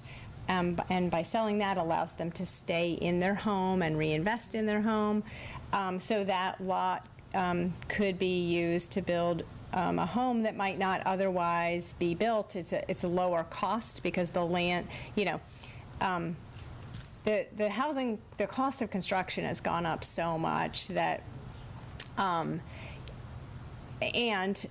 the lot values have gone up as well. So it's hard to know whether you can control the cost of housing by creating these opportunities, but it certainly adds to the mix. And if you could do 2 units instead of 1 in this context, and have a little bit of a bigger space or more flexibility where you locate that house on the property under this provision, then that just adds to the potential for opportunity. So there's no guarantee that it's going to be workforce housing, but we know that, you know, two units, 2 families are more accessible for people because you have shared land, you have shared party walls, you have, typically they're smaller units, and so you can get into the market and maybe build equity more easily than if you only had the option of buying a single detached structure.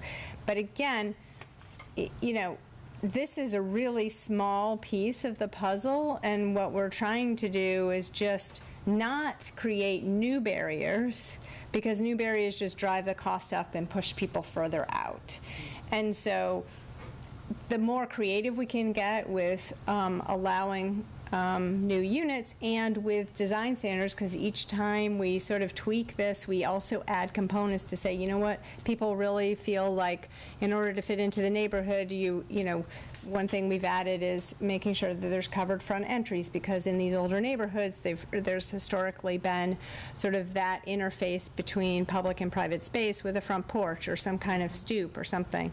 So there are elements that are that have been added to the zoning, and sometimes they add cost as well, and sort of the energy requirements that we're also wanting to apply to these structures also add cost. So we have to, so, you know, on the one hand, we're adding opportunities, but we're also adding some amount of cost, and so we have to think about that. But the bottom line is, we just want to make sure that we're thinking creatively about different ways to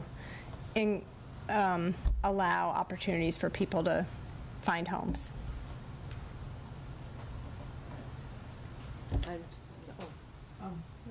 You done?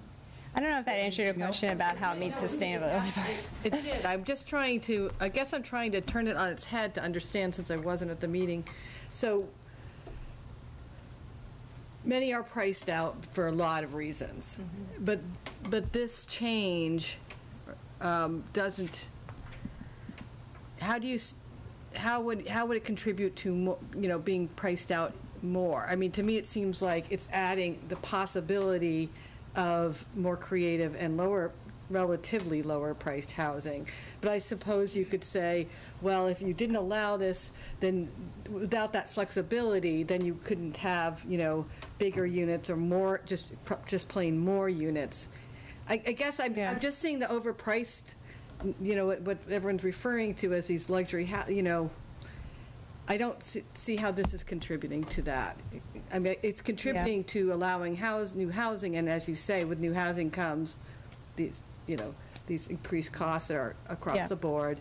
Some of our new stipulations, around energy efficiency. Yeah. So I was just I guess I'm looking at you to think, is there something I'm not seeing there that, I guess if you didn't have any of these changes, people would have to keep more to the, but I don't think that's true. I think they could. Right. Well, I mean, we do know that the more restrictions you have to prevent new housing drives the housing costs up for the existing units and then on the resale, because it limits the supply. So the more that you restrict and say, nope, you can't do this, you can't do X, Y, or Z, I mean, the demand's not going away. Right. So if you're continually having a shrinking supply because of restrictions, that's going to drive the cost up. Okay. The Community Resources Committee had two sessions, and a lot of it crossed over this area of costs, and there are factors out of the control of anyone in this room or even the builders out there, that are affecting the cost of construction. And so it doesn't, no matter what we do from a zoning perspective, those construction costs are something that we can't control. And it doesn't mean you're building luxury housing. It means the cost of building housing has gone up. And so that's all I can say about that, is that, number one, if we constrain the ability to build new housing, it for sure will go up even more than what we have now. Thank you for getting the gist of my kind of vague question. Appreciate it. Yeah. Councilor Gore, you have the floor. No, Councilor Mayoga, I really appreciate your question, because I was wondering myself about, is this benefiting homeowners, or is this like people are saying like big developers are going to come in and build like big structures on, and change the character of their neighborhood? That's really concerning when people say that. I like zoning is like kind of over my head, so I don't really, I don't know what happens with do the homeowners build on their own? From a regulatory perspective, we need to be blind to who's doing what. The idea is we want to create opportunities. So at every level, there will be an opportunity for a homeowner to benefit, because if they sell land, then they get that money. And then that land becomes an opportunity for someone else to move in. Developers are the people who build housing for people in Northampton. Individuals are not building housing and giving those housing units away or selling them. It's just the developers are the ones with the expertise. So yes, developers are buying units to supply those units to the people who need them, who are either moving here, who live here, for whatever reason. But we definitely don't differentiate between, if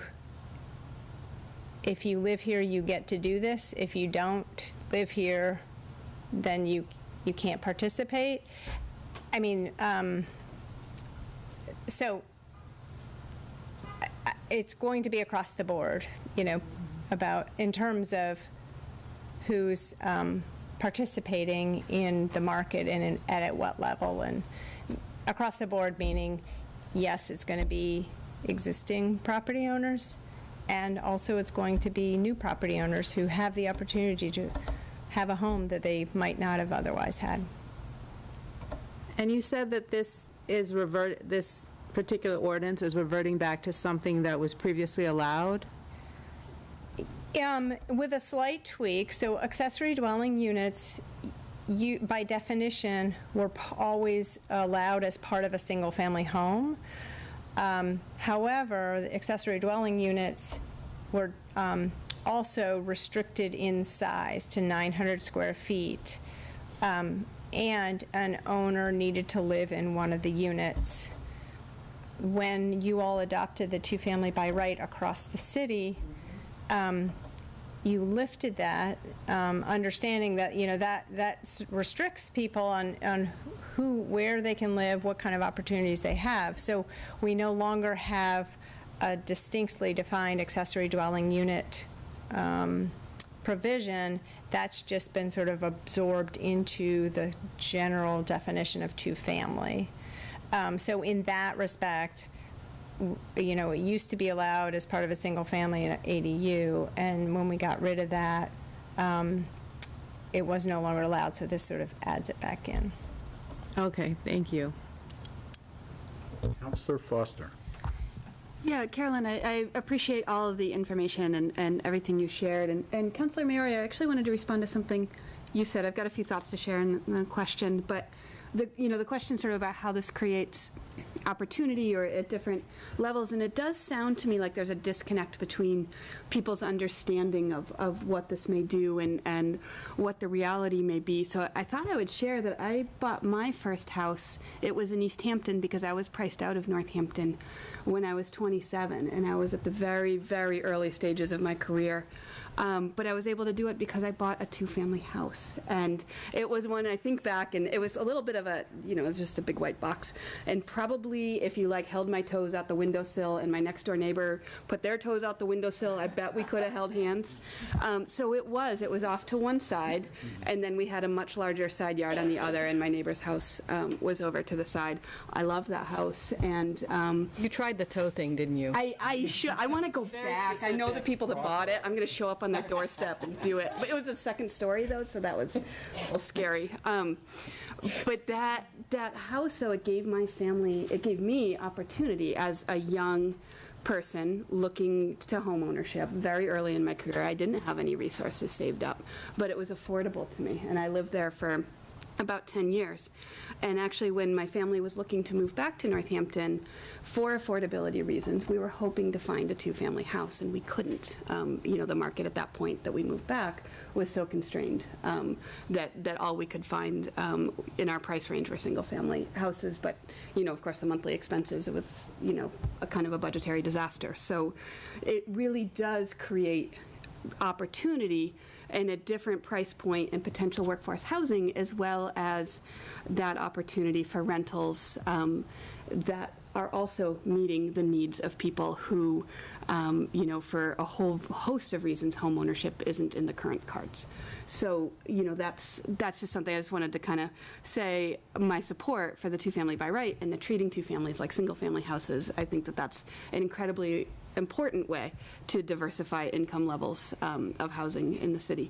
And at the same time, you know, I'm hearing people, you know, I think sometimes we have all of these, we have theoretical ideas that sound amazing, and then they happen next door or they happen across the street, and then it becomes different. And I've seen that with, you know, with proposed single room occupancy housing or affordable housing or, you know, different projects that happen.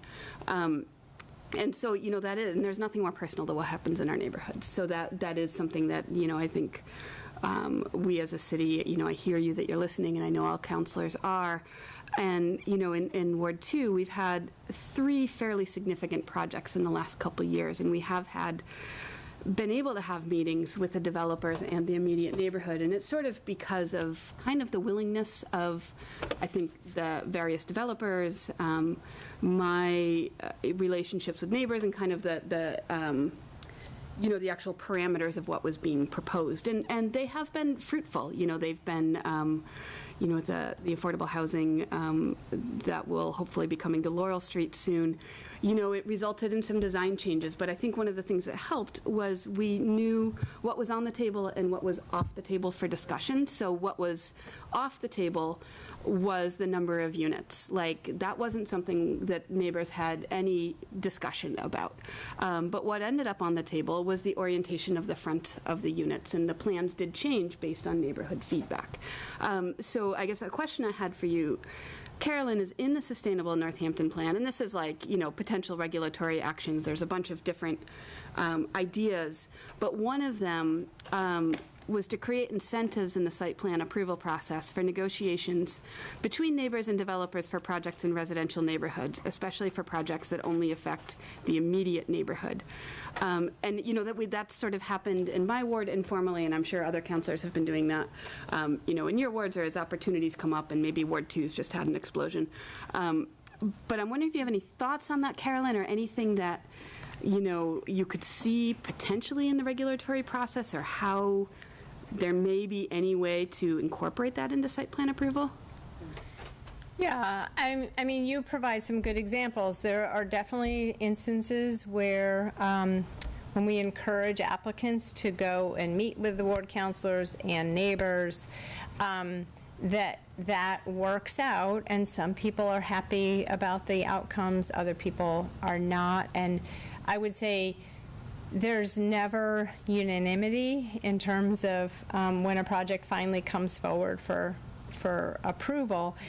I also appreciate the fact that you identified in the Valley CDC project that there were some things that were off the table and others that, you know, could be discussed.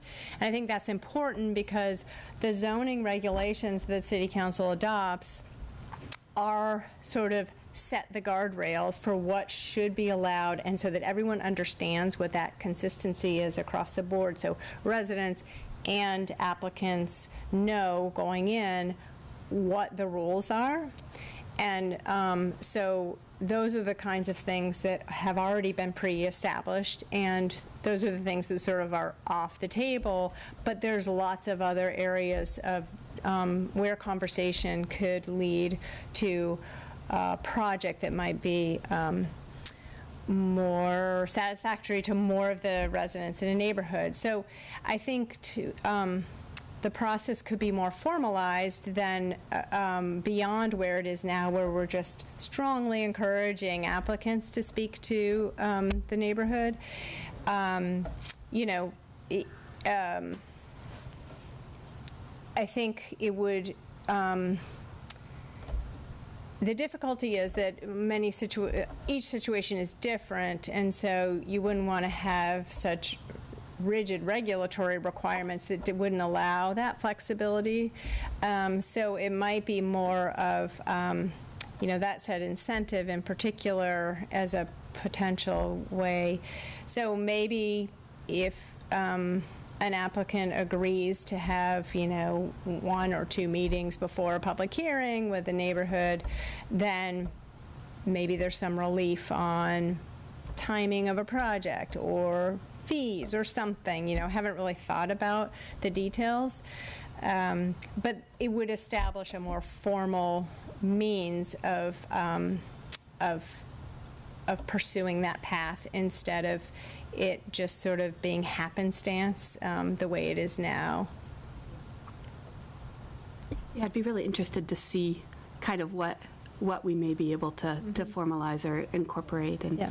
And yeah, and to your point, there's not unanimity. So some of the, you know, some of the projects you know, it was very clear what could be discussed and what couldn't, and, you know, of course there could still be a desire to like reduce the number of units, or, you know, that sort of thing. So that was still there, but it was, I think it helped give the neighborhood some ownership and some buy-in, and build those relationships to where I hope as the housing is built, there won't be much conflict through that. So, yeah, I mean, I think one of the big issues is not knowing, you know, what's it going to look like in the end, who's going to live there, and of course nobody can choose their neighbors, but it does raise a level of concern for people, and many times then after the project's done, there's no more noise and construction and dust, and people move in. It's like, okay, that wasn't, you know, it's far better than my worst dreams that I was worried, you know, nightmares that I was thinking about. So. Thank you. This has been a very instructive conversation, I feel. And first, Director Mish, thank you for following up on the questions that were raised at Legislative Matters Monday night. And thank you to all the counselors who have addressed this, I believe what has been correctly labeled a disconnect about an understanding of what we're after here. And I particularly found Councilor Foster's relating her personal experience of being able to buy at a young age affordable housing through buying a two-family in East Hampton. That, I mean, that really speaks to, I think, one of the benefits that we're looking at with this change that we're debating here tonight. And to get back to that specific zoning question, Carolyn, did you, or Director Miss, did you say, did I hear you correctly, that the median size for two-family units is 1,200 square feet per unit? Yeah, plus or minus, yep. Around that. Mm-hmm. So, I mean, what we're considering here tonight is a reversion to what has been the case in Northampton, and that is by right, a single-family homeowner can add what we used to call an ADU, can now add a second-family unit up to a total of 2,000 square feet by right. Anything over 2,000 square feet still goes back to the planning board site review, correct? Correct. Okay. So that is a very narrow change, in my view, that we're making, or that we would make with a vote tonight. So in my view, it does allow more flexibility. It does allow more economic accessibility. It does allow property owners to take equity out of the value of their land if they wish to, and it does so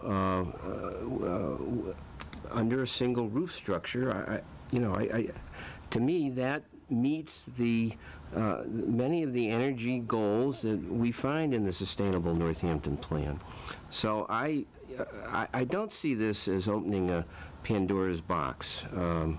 I see it as a positive reversion to what has been the practice in Northampton, and I will support it.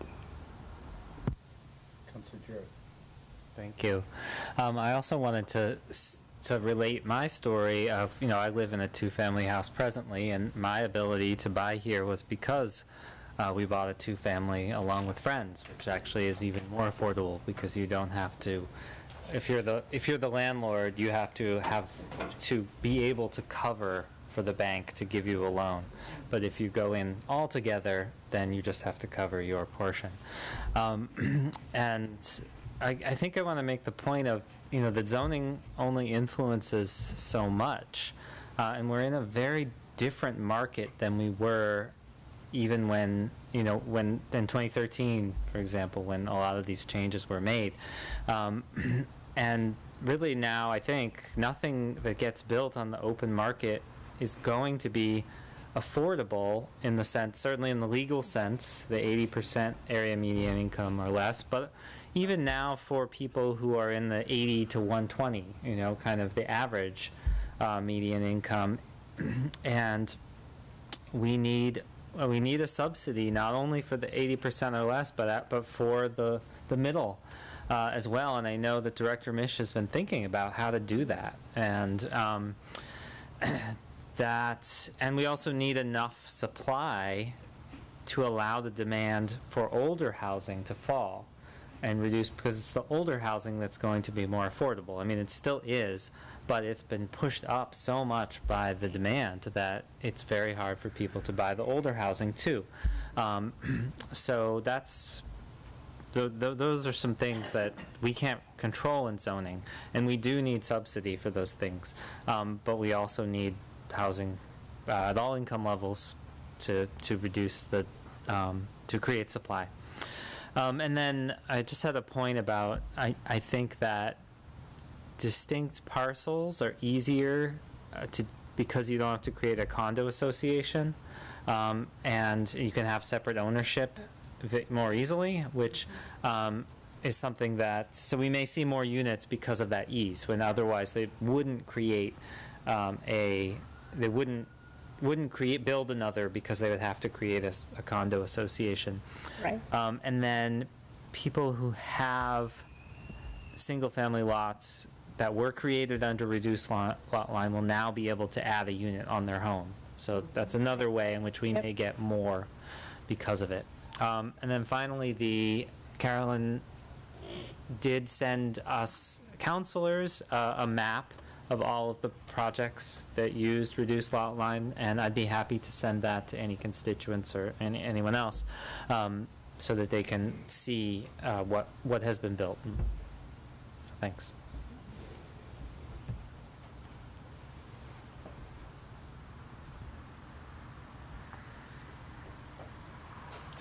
Councilor Perry. We're all having our say this time. And I just want to thank you, Director Mish, for coming again and talking about this. And I want to thank you as well for coming to Community Resources. There's a lot of information, as Councilor Gore said. You could be left swimming with all this information. Zoning can be difficult to people in layman's terms. And what is before us really is just a small clarifying change, but it's really part of a bigger picture. And some things that stood out for me was just the statement that what we're not trying to do is create new barriers.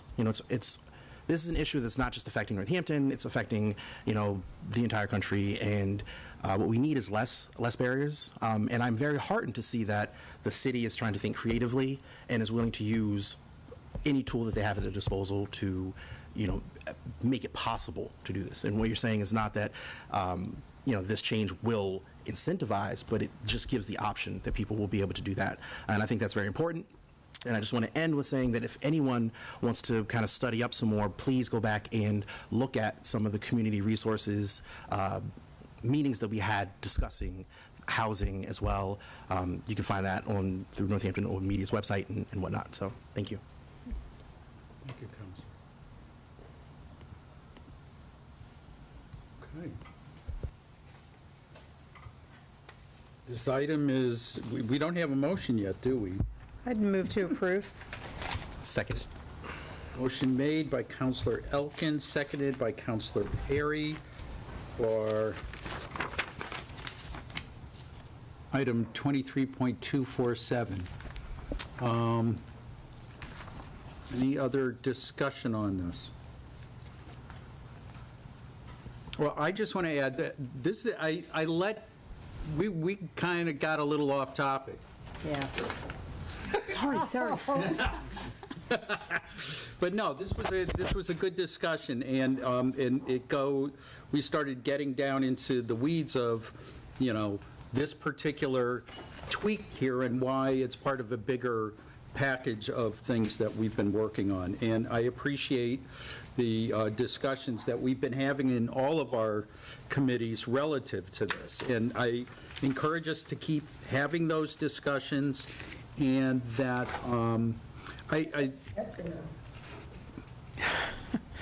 Laura. What happened now? Who was that? That was Laura. Laura was not muted. One thing I want to add is that I do know what's frustrating for folks often is, particularly with site plan, is that site plan has a very narrow a window of things that people can really speak to. But the current zoning it's designed that way to put a lot of emphasis on the property owner being able to do things by right, because it allows somebody to go in, buy a property, and just move forward with the project. It allows anybody who owns property in town to look at what you can do, and pull a building permit and you can go do it. You don't need to talk to your neighbors about cutting down a tree so you can put in some solar. You can add a room on your place. You can add in ADU or even a separate another unit now, and that was intentional. But the thing is, for folks, they go to a site plan meeting and they're like, oh, I'm at a meeting, I get to talk about this project and influence it. It's like, actually, no, the range of things you can actually speak to is super narrow, and that, that it, if the property, like Carolyn was, you could talk about lighting, if the lighting is how the placement of lighting and things like that, maybe some fences and some shrubs, and that, but outside of that, and I think that frustrates people, and I don't think people understand that they also have that same right per this, and that people can't turn around on you and tell you what to do with your property. So, anyway, I just wanted to put that little private property thing in there. Any further discussion? All right, hearing none. Laura, roll call, please. Counselor Moulton. Yes. Counselor Nash. Yes. Counselor Perry. Yes. Counselor Elkins. Yes. Counselor Foster. Yes. Counselor Gore. Yes. Counselor Jarrett. Yes. Counselor Labarge. Yes. And Counselor Maori. Yes. Okay, item 23.247, an ordinance to clarify reduced lot line uses allowed by right has passed, which now brings us to the last item on our agenda, which is something we moved by before. Item 17.240, in order to lower default speed limits to 25 miles an hour. And this item is sponsored by myself and Counselor Jarrett. And we would like to read it into the record.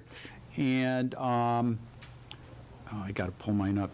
Alex, do you have yours? You could start maybe. Yeah, sure. Just before we start, can we just briefly explain why it's 17 and not 23? Yeah, that might be long, but yeah, we can do that. Yeah, okay. So I'll do that. How's that? Briefly. Briefly. It's really hard. All right, so when I was running for election in 2016, Mayor Narkowitz met with me, and I was talking about people are concerned about traffic and speeding, and he said, oh, in Boston they did this thing, they're looking at reducing the statutory speed limit. And I'm like, well, what's that? He says, well, I'll send it to you. And he sent it to me, and then I started kicking around with how we could implement it in Northampton. And I would meet with Mayor Narkowitz, and he referred to it as a thought problem, because the statutory speed limit is, so here's a regulatory speed limit, all right? That's what we all think of when we think of the speed limit. Here is the statutory speed limit. So he enjoyed the fact that it was kind of, it was like this, it's a good idea, but nobody's going to know about it. And, Counselor O'Donnell and I kicked it around, and he's like, Jim, let's just do this. It'll create discussion, and maybe something will happen.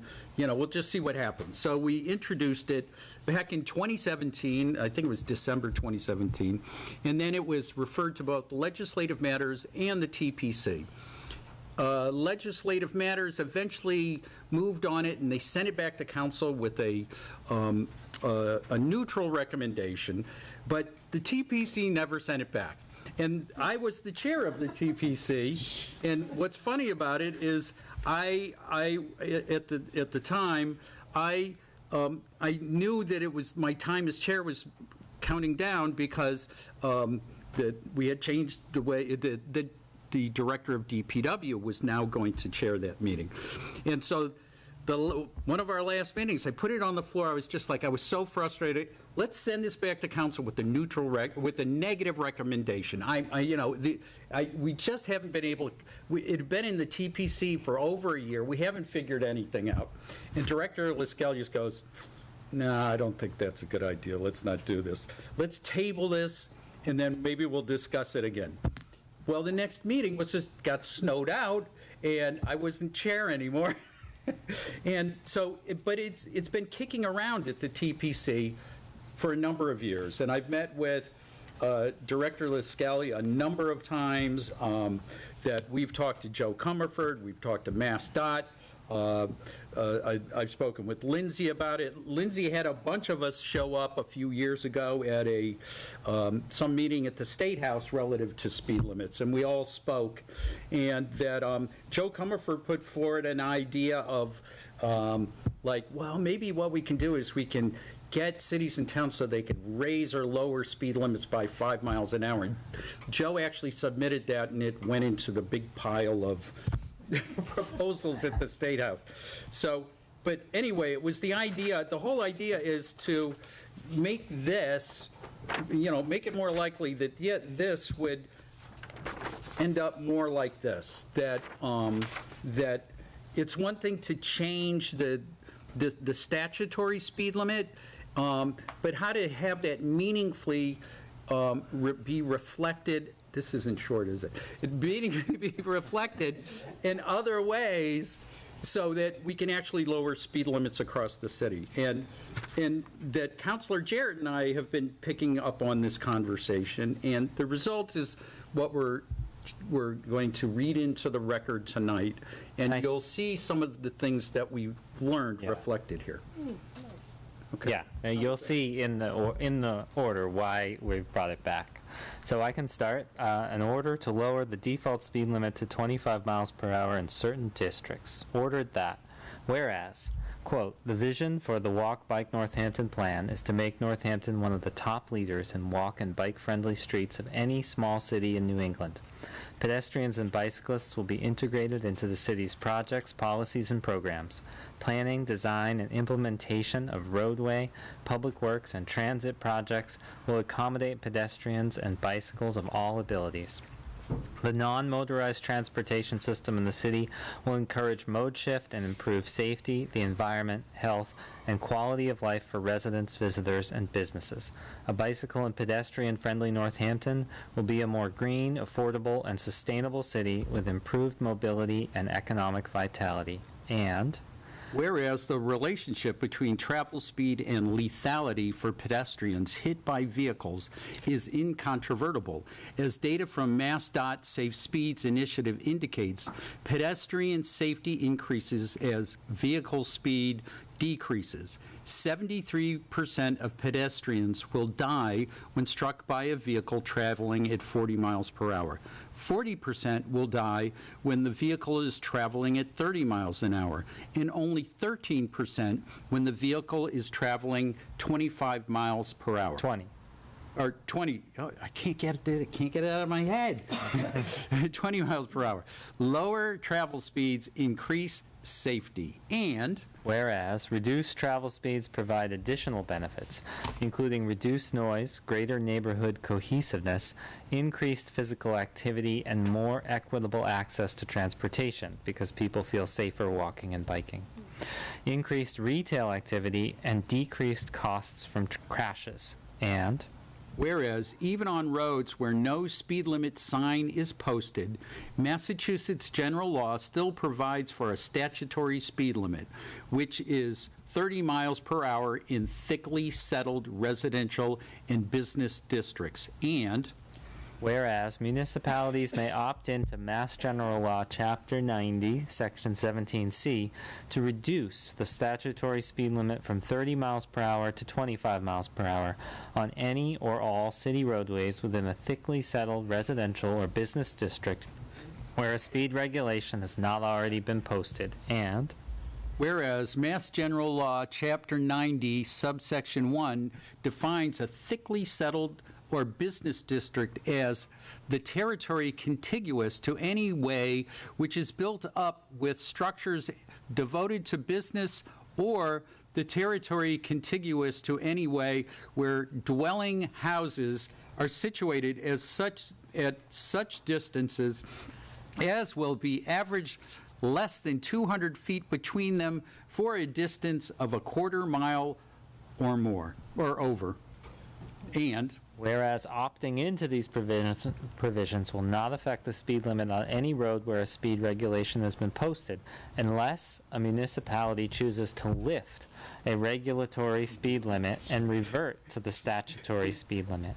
Recent changes to Mass General Law, Chapter 90, Section 18 now allow for changing speed limits on state highways through a request process with Mass DOT. And since 2016, 65 communities, including Chicopee, Greenfield, Holyoke, and Springfield, have lowered their statutory speed limits to 25 miles per hour on a citywide, townwide, or street-by-street basis, and whereas adopting this order would support the addition of a citywide speed plan to the Sustainable Northampton Plan, providing a framework to consider changes to design speed and speed limits on individual streets in relation to speed regulation across the entire city, similar to the design speed requirements laid out in our subdivision regulations. And whereas physical design changes have proven more effective than enforcement throughout the city, including on Pleasant Street, Nonotuck Street, Jackson Street, Elm Street, and King Street.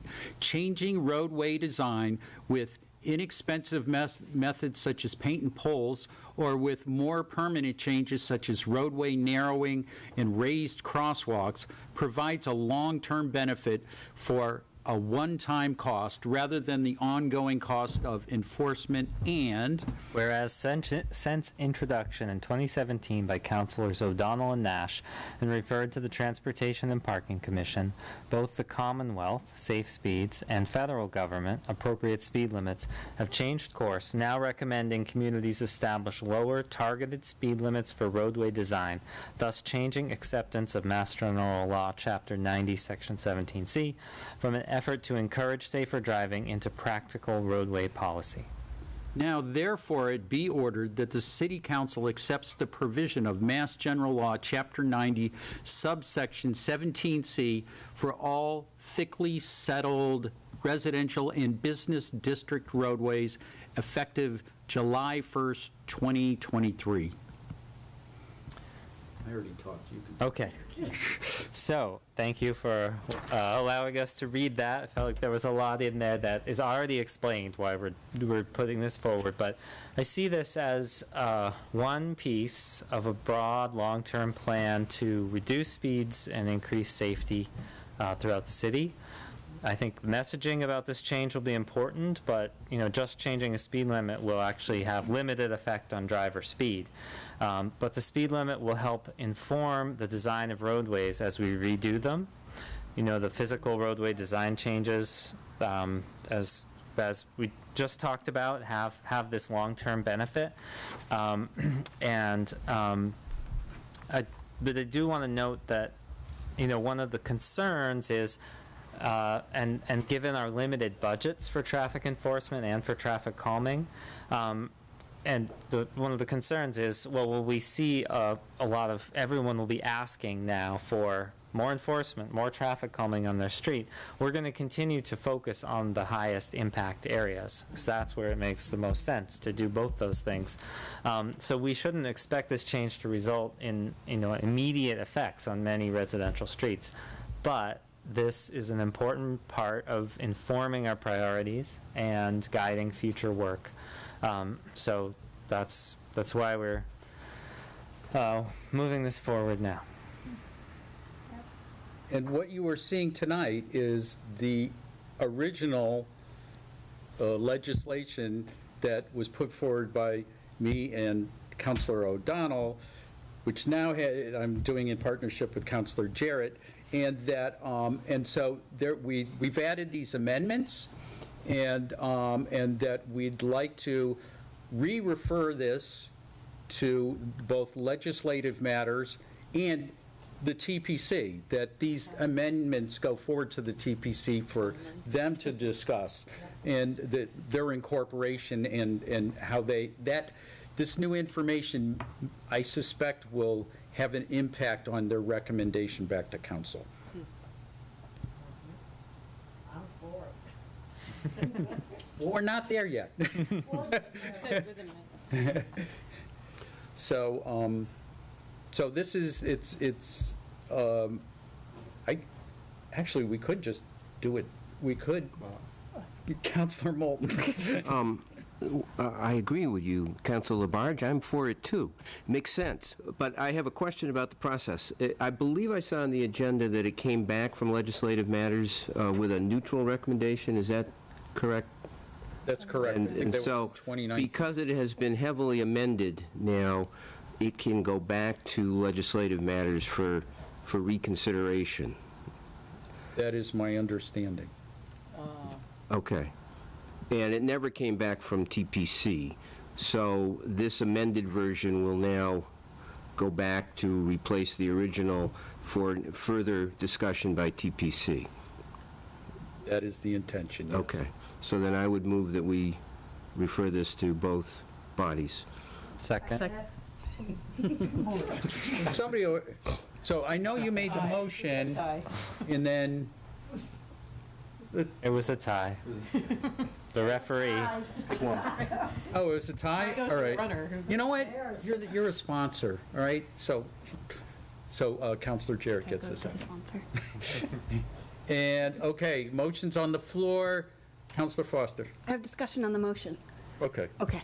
A question I have for you, because this references the Sustainable Northampton Plan and embedding it in there, I'm wondering how the sponsors would feel about also a referral to city services, not to be redundant with with what TPC would discuss with DPW and police, but to bring in planning to look at where this fits in the Sustainable Northampton Plan, just because well, I guess she's at TPC, so.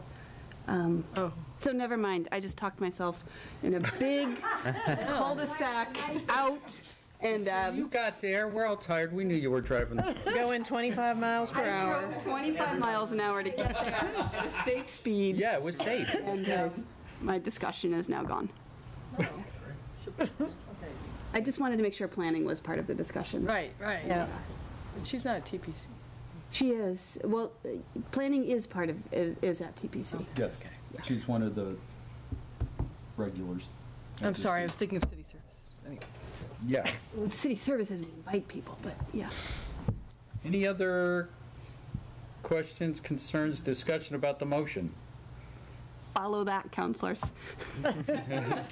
Wouldn't try. Nothing. Okay. No, just a clarification. So the amendments that you added, that was done with Counselor Jarrett? So, or did you amend them way back then? I mean, I know what they are, but I'm saying, when did you do this time around?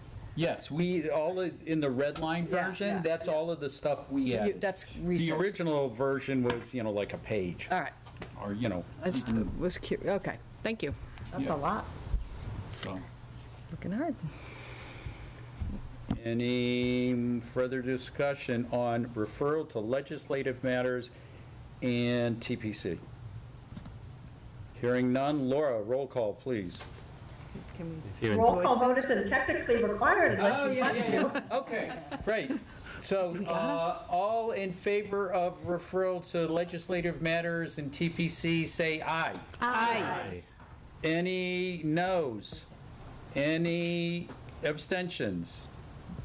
It's unanimous, Laura. Okay, so, I have to read the item. Where did it go?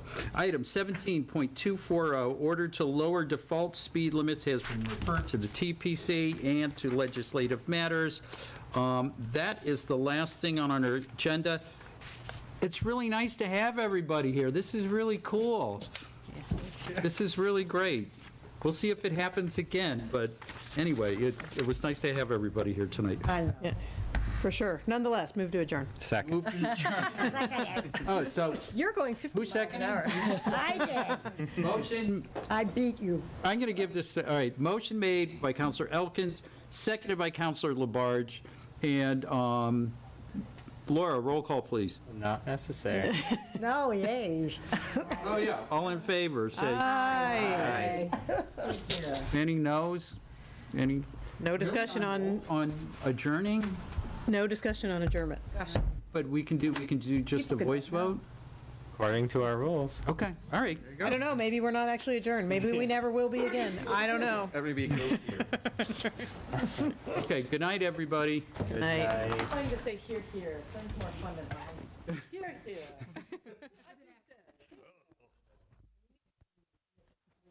Record